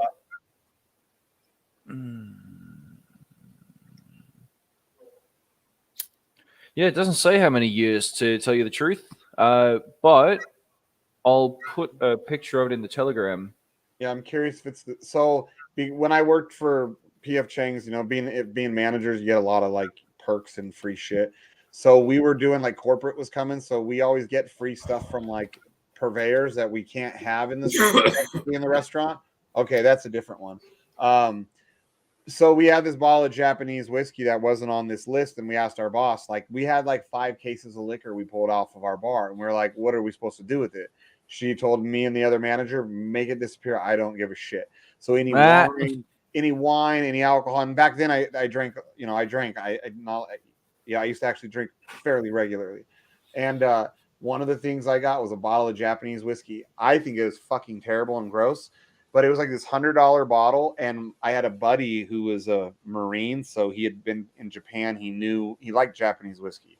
And so every time he'd come over, or, it was like a special treat, he'd come over to my house, and he knew like I had that fucking bottle of Japanese whiskey, and I would never touch it. So unless one of our other buddies came over and drank it, every time he came to my house, he'd be like, "You got that Japanese whiskey?" "Yep, I sure do." He loved it. See, I mean, you might like it though. If you like whiskey a lot. Do you like Scotch and American whiskey? Yes. And don't you like cognac too? I've not drunk cognac, no. Okay, I can't remember. Somebody was drinking cognac one time on the live stream. But if you like that those, was not I, sir. You probably would like Japanese whiskey. Do you prefer like a more oaky kind of whiskey? I really like the stronger smoky flavor. The Japanese whiskey, that one I had, I don't know if they're all like that. It was very like oaky like that. So you might like Japanese whiskey. But I do like the intense flavor. I mean, typically I drink all my whiskey with Coke, right? I put 2 shots in a glass and I fill the rest up with Coke, right? Yeah. two others discussed. I don't even put ice cubes in it, but yeah, I like the. It has to be a strong flavor. I like that. Yeah. That's really what counts. Yeah, you might like Japanese whiskey. Yeah, Like yeah, I'll I give it a used to try. like Jameson. I used to love Jameson. We had this. Jameson goes down an absolute treat in this house. Do you know my dog's name is Jameson because when I used to drink that much of it. But a lot of people don't realize there's like 5 to 10 different types of Jameson, but most people only see the one because Vegas was one of the towns where they used to have a bartender's ball every year. They did it in like 10 spots throughout the U.S. And so you had to be like a bartender or management. You got to know people. So every year I would get invited to it. And so the only drink they would serve is Jameson's. But you could try it. Jameson's you never even fucking heard of, dude. They had their like they have Jameson's where they start putting like a year number on it, like 12, 16, whatever they are. And then they had the black cast and like all these fucking other different Jamesons that most people never fucking heard of. I'd see them every year. That's something I'd really like to get into is like actually trying these different, breeds and brews and whatever, that you just cannot get on the shelf, Yeah. I have a fascination with that sort of thing because there's something something really exclusive about that sort of thing. I like that. Being in Vegas all those years and in that industry, I used to get. Well, the coolest thing about the bartender balls was every year they were at a different like nightclub venue in Vegas, and every year there was a big name like secret show there, and you never knew. Like it might be guys that maybe were kind of on their downward side, but they're still big bands like Puddle of Mud. One year Puddle of Mud and Filter played together. One year it was fucking who was it? It was a fucking huge group when they were big. I went to like 4 of them in a row, like 4 years of them in a row. But it was cool because that's when I drank Jameson. So I'd go like see these fucking like real close. You could walk right up and like high five the bands, dude. There wasn't like security. It wasn't big shit, and like you're just drinking as much Jameson as you can for free for like 4 hours, 5 hours, whatever, however long the event lasted. Some years they would have people walking around with hors d'oeuvres too. So you just fucking people bringing you little hors d'oeuvres. You're just fucking drinking all kinds of crazy Jameson. Man, that sounds like a fucking hella party. Hell yeah. Oh, dude. And then the bands, it was always a fucking always some big ass band like that had at least at some point where if they were big at that moment or they were like 5 years past their heyday, but they were still relevant big bands. And like there you were like literally I'd walk up like high five them and shit. Yeah. Like they've had their day, but they're still at the club. They're still there, Yeah. Oh, dude, it was fucking. Sometimes what they would do is that'd mean you end up with a bunch of like the late 90s sort of early 2000s type. That's what a lot of times because this was 10 like the late 2008 till 2015 maybe ish maybe like 2010 to 2015, and so they would be like earlier 2000s bands. But one year I can't remember who it was, but they had a big the first year they did it was some fucking huge band, and I can't remember for the life of me now because I went to so many of them. But I was like, holy fuck, that sounds just like whoever it was. And they were like, it is, because it was such a new thing. Nobody realized that they had these like big bands like Surprise. And they would do them like I said, like 10 spots or whatever in the US. And they would have different fucking bands that would play at each one or different like big DJs or, 2 that would play between the bands. And it's cool. You would love it, dude. See, you would really. I used to get wasted off all that Jameson.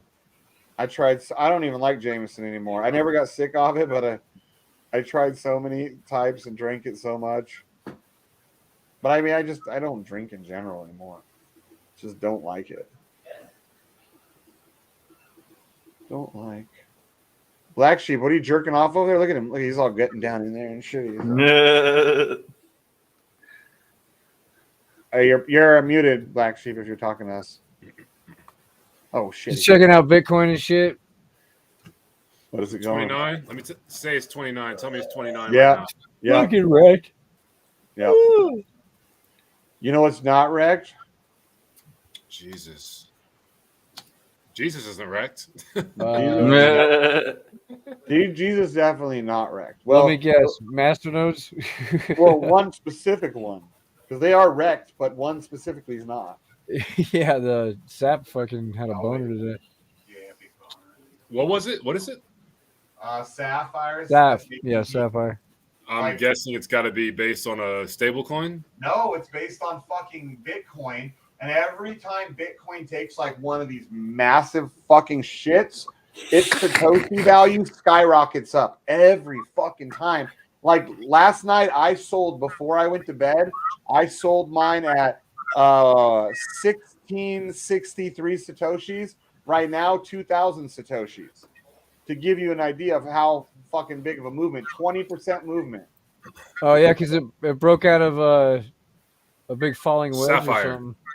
Yep, SAP and SAPP is its if it like us, what are they? Nomics has them. A lot of places don't have them because there are. That's what made me a millionaire was that coin. You're a fucking millionaire? Yeah. Holy shit. Yeah, dude.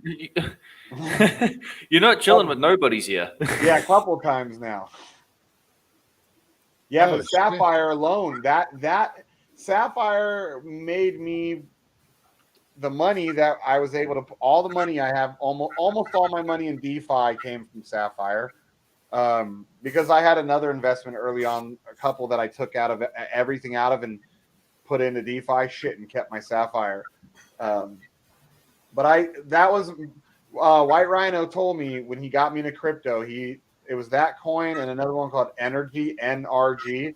And he told me to buy these two coins. And I sold the Energy for what all the money I've made now in DeFi. But I kept my Sapphire because even BlackSheep, when I got back in contact with you remember BlackSheep? You're like, let me see these shit coins. And you looked at Sapphire. You're all, this one looks pretty good. Okay. Dump the rest. I don't know what the fuck they are. Dump the rest. They're fucking gay or whatever. And I was like, okay. Because I wasn't going to get rid of my Sapphire anyways because it had already started going up. So my Sapphire, I ever out of pocket $500 or $600 is all I ever put into it. And it currently makes me almost $1 million a year in passive income. But with the market down, it's making me almost $1 million right now. When the market goes back up, yeah. And the nodes you're saying nodes on this thing. Master nodes, yeah. Master nodes, yeah. I've been loading them up too. So master nodes, a lot of people don't know about them. Here's the thing though, you gotta realize about them. So you can't come into them with that DeFi like, oh shit, it pumped, let's fucking dump it. Because what you want to do is you want to put it in and let it grow till like, say if your goal, you're like, okay, my goal is to make $500 a day off of this thing. It could take you a couple of years, and that's usually the good play with master nodes. You're like, okay, I'm going to forget about this and check on it, whatever. Because even when Bitcoin goes up and down, the percentage of coin you're making is still the same, right? So I'm still making my coins at the same daily percentage, like but it's just a lower dollar amount. So as soon as Bitcoin comes back, I'm now holding on to all these coins, and then they'll, fucking skyrocket. And then if their value, also skyrockets next to Bitcoin, then it's a real fucking crazy ride up. But like Rhino told me, put whatever I could, into it. I put $500-$600, and it turned into over $1 million. Rhino's other buddy put $2,000. Jenny? This. The same time I put my like $500-$600 in, Rhino had his other buddy put about $2,000 in. That guy was a millionaire by this time last year. He was pulling out 1 Bitcoin a month in profits. Okay, so Don, I heard you speaking earlier about running an RPC node. Were you talking about one of these things? No, that's no, that's different. RPC is like an RPC node is like the address you type into MetaMask to connect to a different chain. Okay. Yeah. Okay. You didn't notice? Look at it. I dyed it. I re-dyed it. Oh, look, tonight you got to help me.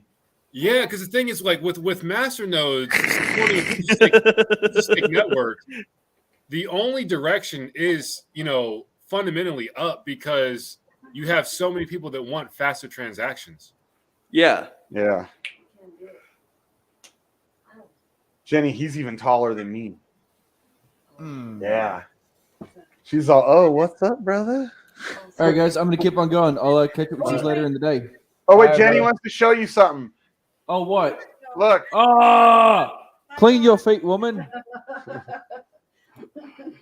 Dawn and her had and Sheep's girl, they had a foot sharing moment one day when we were visiting. They're like, let us see your hands and feet, Dawn. And he showed them, and they were like, we got to find you a girlfriend. Yeah, cheers. All right, bugger off. Right, guys, peace. Go where? All right, bravo. Go where? Go where? Go get Panda. Mm-hmm. Okay, but you have to give me a haircut. Well, you have to help me dye this blonde streak. Look, if I don't do this where you can tell I actually have hair on the top of my head, I just look like I'm bald. I should just sit like this all day. Ew. You look like what's his name? That I wrestler. look like I'm totally bald now. Look. What does it say? First elite. Wasn't it token. red and blue at the top before? Yeah. So, but it grew out, so I'm just gonna redo it. I do it the opposite, so I'll have red on this side and blue on that side. You look like a crazy wrestler. Like a crazy A wrestler. has been Crazy wrestler. Yeah. Oh yeah, brother.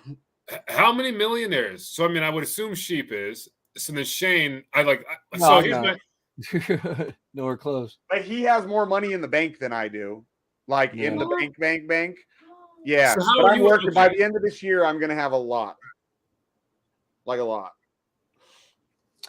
Okay. I was a dashboard millionaire in drip. But I have but the thing is I hold all these almost all my coins I hold like they're not on somewhere else. They're in my fucking wallet. I have them. In the States or just coins? Yeah. I run master nodes on my computer. So that way I used to run shared, which meant, that someone had my keys. So I'd have like $700,000-$800,000 at a time sitting on their shit. And so now I've got it all in my possession. I can liquidate it all if I wanted to, and it wouldn't be hard. Don't have to worry about them getting hacked or anything. Yeah, and I got that was why for years I didn't fuck with it. I was like, okay, it was either let somebody else hold my keys or me hold them and possibly not do the security right. And now I've got the security. I know how I figured it out. Why I had help from BH. So okay, so my approximation was like everybody's like 100,000 because I know Sheep. You were talking about before you left your job, you were making 70,000 a year, and then you jumped up when you started doing full-time crypto. I was thinking like there's a gang of wolves, 100,000, 200,000, 300,000. We probably have like 300 or 400 millionaires in the DGen protocol. Oh yeah, probably real quiet. The sidelines, yeah. Oh, dude, there's some guys that every once in a while they'll like send me pictures like privately of their cars and shit, and they've got like $500,000, $1 million cars. And I know it's their fucking cars, dude, because sometimes they'll like maybe throw a middle finger and be like, fuck you, Shane, and I'm like, holy shit. Yeah. I have no fucking clue. I had some folks like that in my shit too. When I launched my shit, some ghost millionaires. Like the thing is, I'm just running the project, just trying to stay focused. But then somebody else did the blockchain block scan, and they're like, "There's millionaires in your protocol." So yeah, that's definitely some folks, definitely within the ranks of Sheep. Oh yeah, no doubt. Like and it was, dude, the first like year and a half I was in crypto, I didn't take out a fucking penny, not one penny ever of profit ever. And when I met BlackSheep, I was already doing okay. I was on my master nodes, and he's like, I'm about to change your fucking life. And he did. And now I still would be doing really well, even if I only ever did my master nodes. But that DeFi, I made a lot of money in DeFi as well. Yeah, now it's time for me to come over to the master nodes. Well, and that's the only reason why I fucking like have all that fucking extra shit, a lot more than a lot of the DeFi guys. That's the only reason was the master nodes, because they built and built that auto compounding, that hyper auto compounding is fucking crazy. How quickly it adds up. Like my Sapphire right now, if I let it like right now, if I just pull it out every day, which I plan on doing, like I make at the current rate about 152% a year. If I was to let it auto compound all year, I'd make 354.5% a year. You know, so that's big difference just from letting it auto compound or taking it out. Like you're looking at like what is that? The price is down right now. I think that's like 800,000 a year as opposed to like 1.8 million or something. Yeah, it's kind of like staking on crack. I like Yeah. But the best thing too is like is a long-term play. Like a lot of these DeFi people, they're like, oh, I got all these people I'm gonna bring in, they're gonna pump the price. I'm like, no, because a lot of them are very low volume too. And if you get a lot of fucking retards coming in and they're trying to pump and dump it and not just get what they want, put it in, let it fucking build up, you know, and make them a passive income. That's the trick. You let it make that passive income, and once it's making you as much as you want a day, like your goal $100, $500 a day on that, then you just fucking take out from it, dude, and let that shit just keep going and keep going. And then I never have to touch my principal, you know? Like if I had needed to liquidate it right now, my Sapphire is probably worth, that coin's probably, I think it's worth about 600,000 right now. I could, with the market, I could probably liquidate it for about I could get at least 500 still for it if I was to go on the market right now, because there's huge fucking buys. There's almost 94 Bitcoins trying to buy it right now. Yeah, Sapphire's got some ridiculous volume. It doesn't make sense. Well, it didn't fucking 6 months ago. That's one of the things you used to make fun of me for when we had our Hex versus Sapphire battles. You'd be like, yeah, you're gay ass fucking. No, but today 133 Bitcoin, like that's crazy. Yeah, that's not normal though. That's way up. So what is their that's the their volume. Their volume up is almost 60% today. Yeah. Crazy. Jesus. Yep. But you're saying all I need is 5 or 10 grand to start getting involved. Yeah, dude. If you wanted to just to test the waters, so you understand it, so you don't feel like, oh fuck, I don't want to throw too much. Like you could throw in $1,000, watch how it performs, and then be like, okay, I feel more confident in this. Because that's what I like to tell people when they're like, oh, I'll throw money in, since I'm telling people about it in case they get wrecked. I'd rather be like, put in a little money, feel it out, see it for yourself. Well, I think it speaks for itself. You know what I mean? That's the 5 or 10 grand range for me. So yeah. Okay, well then that's good. If that's because that's what I tell people. Like a lot of people, I had a guys before tell me I got 20 grand. I'm like, I'm not fucking showing you how to put 20 grand, but that was all that they had to, you know, extra, because they were like, I got this 20 grand extra. I'm like, you got nothing else extra? No, everything else is already invested. Well, then fuck you. Put like 5 grand or whatever into it. Feel it out. Because what if something else good comes along? I don't want you dumping your fucking master nodes. But yeah, we actually have a masternode group too on Telegram that myself, BH, and White Rhino kind of run and teach. But all the guys in there now are getting pretty fucking knowledgeable, and like they all are finding out it speaks for itself. Because man, I used to get made fun of last year. Rhino and I, BlackSheep made whole songs making fun of them. We had rap battles of Hex versus Sap. We had fucking whole shows dedicated to it. Yeah. Hex fucking let me down on that one. He's like, yeah, shut the fuck up. Hey, but it's got volume, right? Yeah, volume to the downside right now. Yeah. Because that was what scared Mad Dog at first, because Mad Dog being such a big whale, he was like, this low volume worries me. And then that's when I told him, we'll test it out and just don't try, unless you're trying to fuck it all, don't sell your whole bag, you know, just keep your principal and make your profits off of your principal. Because your principal, and like eventually pretty soon here after this year, it might start being where I don't want to pull more than like $440,000 a year out, because after like somewhere around there, it knocks you into the next tax bracket. So my goal is to just keep it under 440 a year in the bank, and then the rest can compound all year, and then the next year pull my 440 out and let it compound all fucking year again, to where eventually it's taking me like a month to make my 440 a year. Holy shit. I'm only, if the calculations are correct, I could potentially have over 100 million in 2 to 5 years. It doesn't even seem real, but what I have doesn't seem real, and I'm blessed. People don't believe in God, you're dumb, man. I thank God every damn day for my blessings, because somebody like me doesn't deserve what I've gotten, you know. But help people too, man. I never was. That makes me fucking laugh, man. Because it's like the thing is, it's like you don't talk like you come from money. No, I look like total white trash.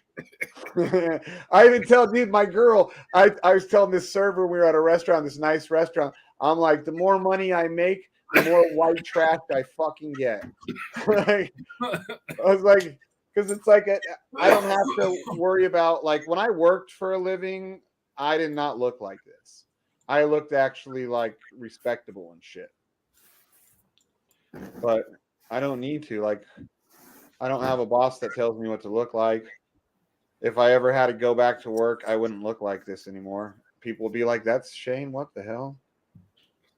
Luna got fucking wrecked.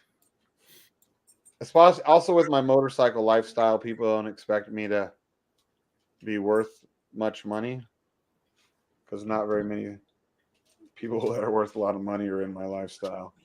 It's expensive lifestyle. That's why they ain't worth anything. They spend all their money on motorcycles and shit. Dude, that's the lowest I've ever seen the daily RSI on this fucking coin. On which coin? Luna. It's like almost like a dead like zero, like the very bottom or whatever. It's way fucking down there. Jesus, let me see. Luna. Is it like, okay? So it's 74 cents. Yeah. No, it's 66 cents right now. What? What on who? On Luna.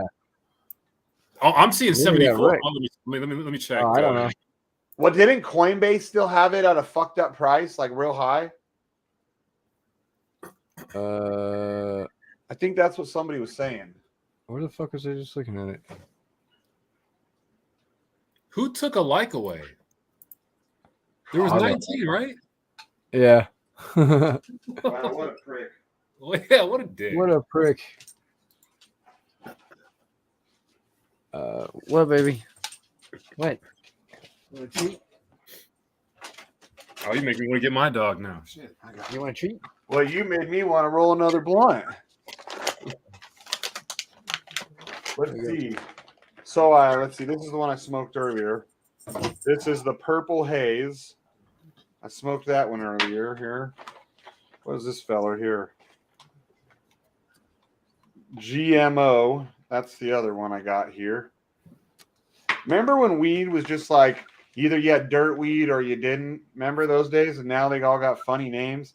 I bought this one because it's named after my wife. It's called Jenny Kush. And I was like, oh, maybe she'll actually smoke with me. She still don't want to smoke. Okay. I got a free cartridge. Strawberry Cough, 500 milligram. This fucker, this watermelon like edible, it tastes like a watermelon candy until after you eat it, then you get like that weed taste that's like stuck in your mouth for like 2 fucking hours. But they were strong as fuck. 100 milligrams for one candy. That smells good. What's the longest stream you guys ran? 6 hours that I can remember. Was there a special occasion? Nope. We were just bored. That was actually like a week or two ago we did that. Just sometimes we'll get bored if Black Sheep's girlfriend doesn't want to hang out and do shit. He ain't got nothing else to do the night, and he'll just chill, and my girl will come bring me dinner, and I'll smoke blunts. You said you're rolling one right now? Yep. Pretty much all I do all day. Tough life. I've been blessed. I had a good job though too. My last job, depending on the year, because I made commission, I made usually about 80 to 100 a year.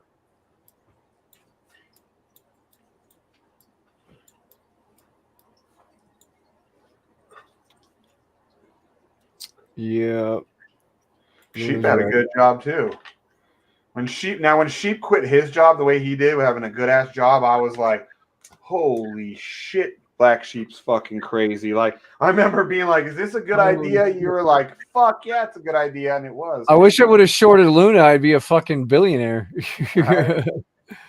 You'd have all kinds of fucking masternode money then. Holy shit. That's crazy. Could you imagine just shorting that from the top? Like it was like $80 or something. Was it that high? It was 90. It was what? Some shit. Oh, it fucking went way up there. Was it over 100? Yeah, it was $120. Wow. Damn. You could have made so much money on that play. Somebody did. Right? That's probably why it dumped so hard, just all the shorts piling up on it.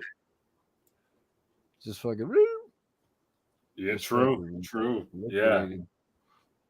Dude, so I'm looking at my how much my Sapphire's up right now. So it's up about the I wonder if same anybody has like a 100 to 69 cents. fucking report of like a trading report or something with that.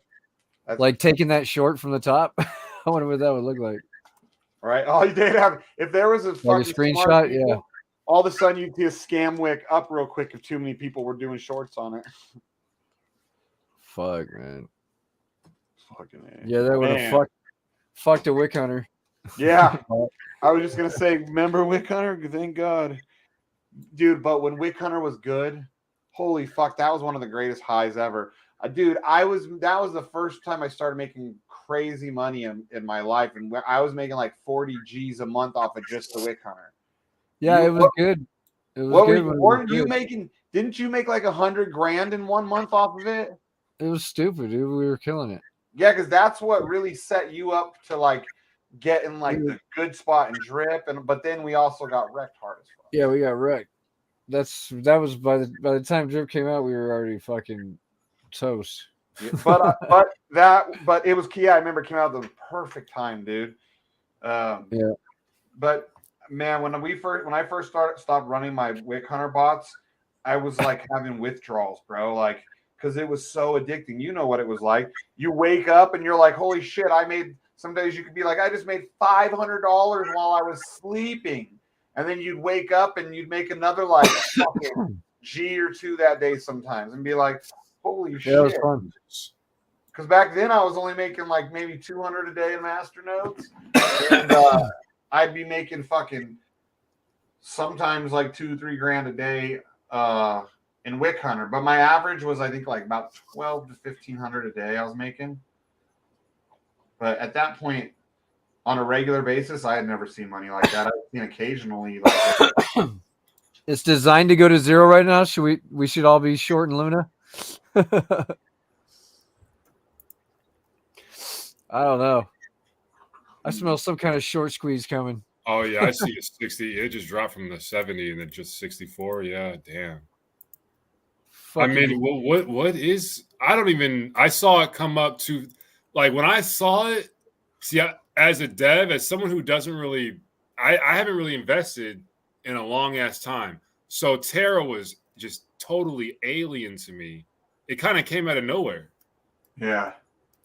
I mean, a lot of these things come out of nowhere, but Terra next to ICP, those two came out of nowhere. Insane Clown Posse. Yeah. He's like, not that ICP.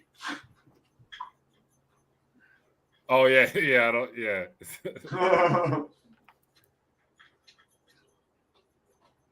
Oh shit, yeah, ICP dropped the fuckload too, because I remember that was in the fucking hundreds.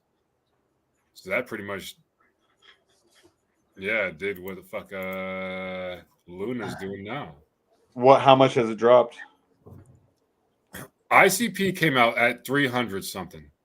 Wow. And people were all really suspicious of it because they're like, what the fuck is this? Yeah, it came out at 364. And people were like, what the fuck is this? Came out of nowhere. It was like rank. It was top 20 and it came into like top 10 and people were very suspicious of it.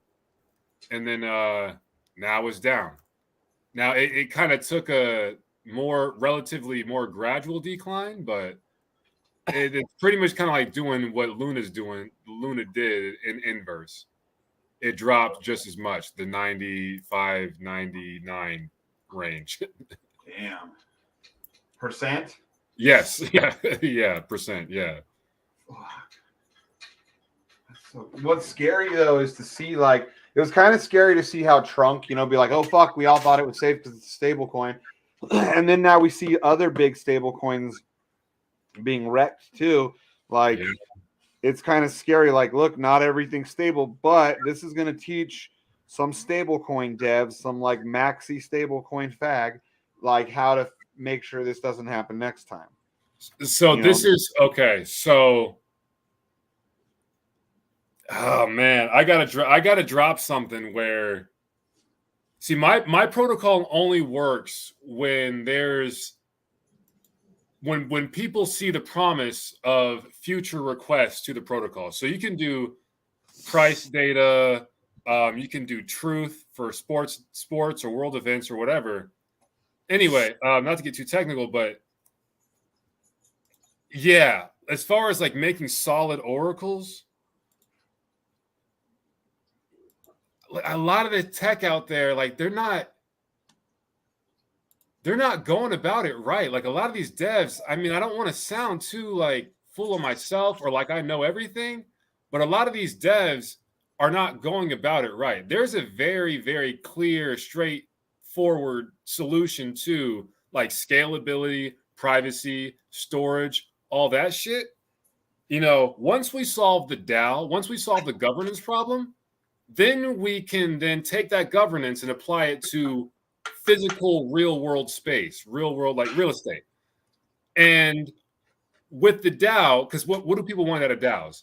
People want that it's decentralized. They want that it's fair and that it maintains its integrity no matter who comes in and out of the DAO over time, right? So, once you get that governance applied to real estate, then whatever you put on that land is effectively 100% decentralized.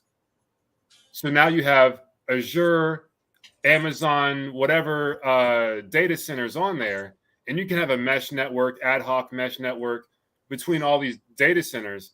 And, the only attack is like bombing one of these things. And if somebody bombs it, well, somebody's going to put up a new instance of these data centers. And it could be, right, the use cases could be as thin as just having a router. Or I'm a little, drinking and shit, so I'm a fucking spiral. But where was I with this shit? But yeah, the governance and the speed and all that shit, man. So we were talking about stable coins and talking about governance of that shit. Yeah. I need to take that shit on. I've been on the sideline. I'm working with this team, Red Pill. Like I'm doing some work and I talk a lot of shit. But like my code works and Don recognizes that. And this Red Pill team, they recognize that shit. We're going to Dubai with some investors and everything. That's a crypto thing, Red Pill? Yeah. So the name actually sounds like it comes from like a political interest. That's what I thought right away. Yeah, but the thing is, it actually came from that story game. Well, he might have a political tilt to it, but it came from that story thing. Oh, that whole story game that you were building? Yeah. Okay. Because it's like you have a choice of going left or right or red pill, blue pill. So the creative, what do you call it? You got a chief, I would say like he's a chief creative officer. And he basically took what I had, the software that I built, and he put it in that light. So, he might have his own political tilt to it, but he hasn't really been like that. But so I know the Red Pill name is a little bit charged. But Yeah, so those guys are pushing my tech now. Oh man, yeah, I forgot where I was going with that, but yeah. We were talking about the stable coins and then you started bringing up the code you were making and how Don has seen it and stuff. And oh yeah. So the stable coins and the governance of that, and it's like, so I think about this. I'm thinking like, damn, the stable coins are destabilizing. All right, so it's like, how do we actually bring some stability to the volatility of crypto? And I mean, shit, man, it's like when I think about the geometry to my protocol, and the thing is, I'm glad that Don recognized it, because I go across any economist, any engineer, and it's like, okay, you recognize what this protocol is. It is crafted from a philosophy. It's crafted from pure philosophy. Because, okay, what is money in the world? Money in the world is nothing but a pyramid scheme. Fractional reserve lending, the dominant banking method, is a fucking pyramid scheme. So what we had with this hourglass thing was a summation of how money works. And basically I was like, okay, just flip that, tokenize the inverse of that. And that's your governance right there. And then, yeah, so it's like, that's the governance that bridges blockchain to the real world. And that's how it starts. That's the anchor of stability. Yeah, that's the anchor of stability right there. It is scary once you see like of all the things you see the fucking the all the stables going to shit. Not all of them, but a lot of them. Is your dog smacking you? Is that what you're making it do? I love this dog. I wish I had a dog growing up. Come here. I never thought I'd ever like a little dog. Come here. They're both trying to get it. This one's my favorite because I got a huge dog. Come here. This one's his dad. So this is father and son. I never thought especially like something like this, little fur ball, little asshole, but like he's so smart and so sweet. Like I've taught this dog so many tricks. BlackSheep we had him doing tricks at BlackSheep's house when he came to brought his RV up to Lake Tahoe. This guy, look at him. He just always looks scared. Oh. What's he's got the same what's the breed? He's got the same thing as he's got the same. He is like a Chihuahua, and we think some sort of terrier. Like, so for sure he's Chihuahua because we knew who his whore mother was, because I rescued him and like 3 other dogs out of the litter. There were 7 of them, and then his son. We know his son's mom, why he looks like this. So yeah, look, it's the dog show. So the son, the fuzzy one, his mom is poodle and terrier. So that's why he's got this hair. His sister from the same litter looks nothing like him. She's got straight hair and like you can see her face. Him is like, is that a puppy? He needs a haircut. But this fucking dog is so cool. He's like a human. This one, he'll hang out on. If I put him here, he'll hang out on my shoulders and like just chill. Zach, yeah. Oh, buddy. Sheep's dog is actually a lot bigger than him because they played together, and she'll like jump in behind him on his seat, and wedge herself between him and the back of his seat. Yeah, that's what she does. You got to just teach her how to sit on your shoulders, and when he wants to get down, he will. Right. Yeah, yours looks like it could be some sort of like terrier and maybe Chihuahua or something. It's the Chihuahua. I know that we bought it, and I know they said Chihuahua. I got to ask about the other half. There's another half to it. It could be terrier. Yeah. The dog show. Look at his little feet. Where's Morpheus? He's got a dog too. Yeah, Morpheus, get on here. Bring your dog. I got another dog too. I got a big dog, but he's old. He's getting old. Oh, so the one thing about the red pill guys that's really interesting is that okay, so you got the crypto space, which they got a lot of dog coins, a lot of dog culture stuff. Yeah. This guy does dog show. He like some kennel club dog show something. Like he's in that. He's in that. He's in that. Yeah. I don't know exactly like all how that works, but he knows the kennel clubs. He's in Poland, Estonia. He does the traveling, and he's in that shit. So I just want to like drop a note of that. These guys are legit. Like, yeah. Come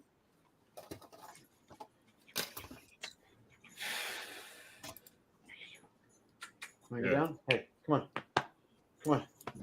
on, get down. His little tail's wagging. He's like, no, I'm cool here. Come on, get down. Come on. I'm not telling you to get up. I'm telling him to get down. You don't want to get down? He just kind of blends in with the background there. So you're coming up anyways. Hey, buddy, there you go. No, dude, he wants to look out the window because they can see out the window. That's why he keeps coming over here. No, you're fine. You're down. Get down. You get down too. Come here. Come on. Oh, you don't want to get down? He'll like slowly slither down eventually. Udo. Come on, get That's down. the dad, right? What's that? That's the dad, right? No, this is the son. The fuzzy one's the son. Dude, get away from the window. I wonder if there's like a dog passing by, maybe a dog in heat. Like he's obsessed with looking out this window right now. The dad is. Ludo, come on, get down. Come on. He doesn't even want to go down. Look at him. He's like fighting me. Come on, get down. Get down. There you go. Good boy. All right, guys. Yeah, I think it's about time to call it. Time to call it. Bye-bye. Yeah. Well, and you said that podcast is coming out a few days? Yeah, a couple of days. Okay. Yep. Right. Yeah. I'll be waiting. All right, cool. I'll see you guys later. Yep, see you. Yeah. Uh-oh.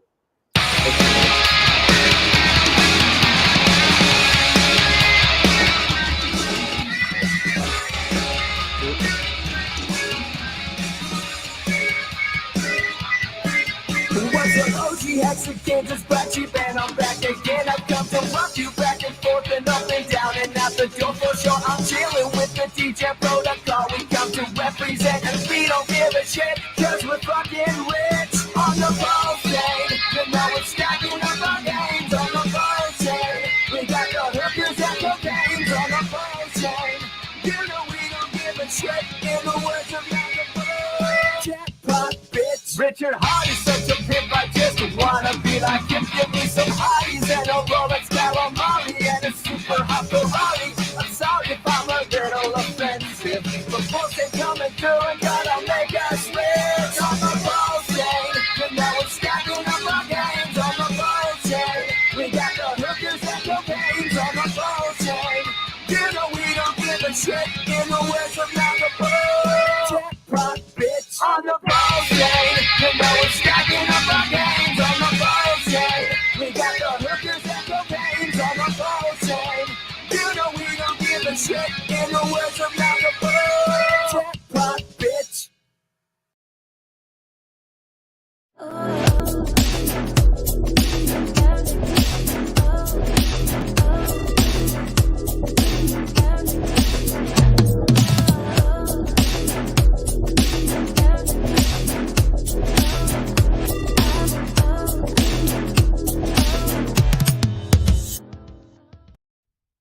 When Lambo, yellow, Lambo, when Lambo, yellow, Lambo, when Lambo, yellow, Lambo, when Lambo, yellow, Lambo, when Lambo, yellow, Lambo, when Lambo, yellow, Lambo, when Lambo, yellow, Lambo, shooting to the moon, and go. I wanna pom pom pom. You wanna pom pom pom. She wanna pom pom pom. You wanna pom pom. I wanna pom pom pom. You wanna pom pom pom. She wanna pom pom pom. You wanna pom pom. Let's go get pom pom pom. You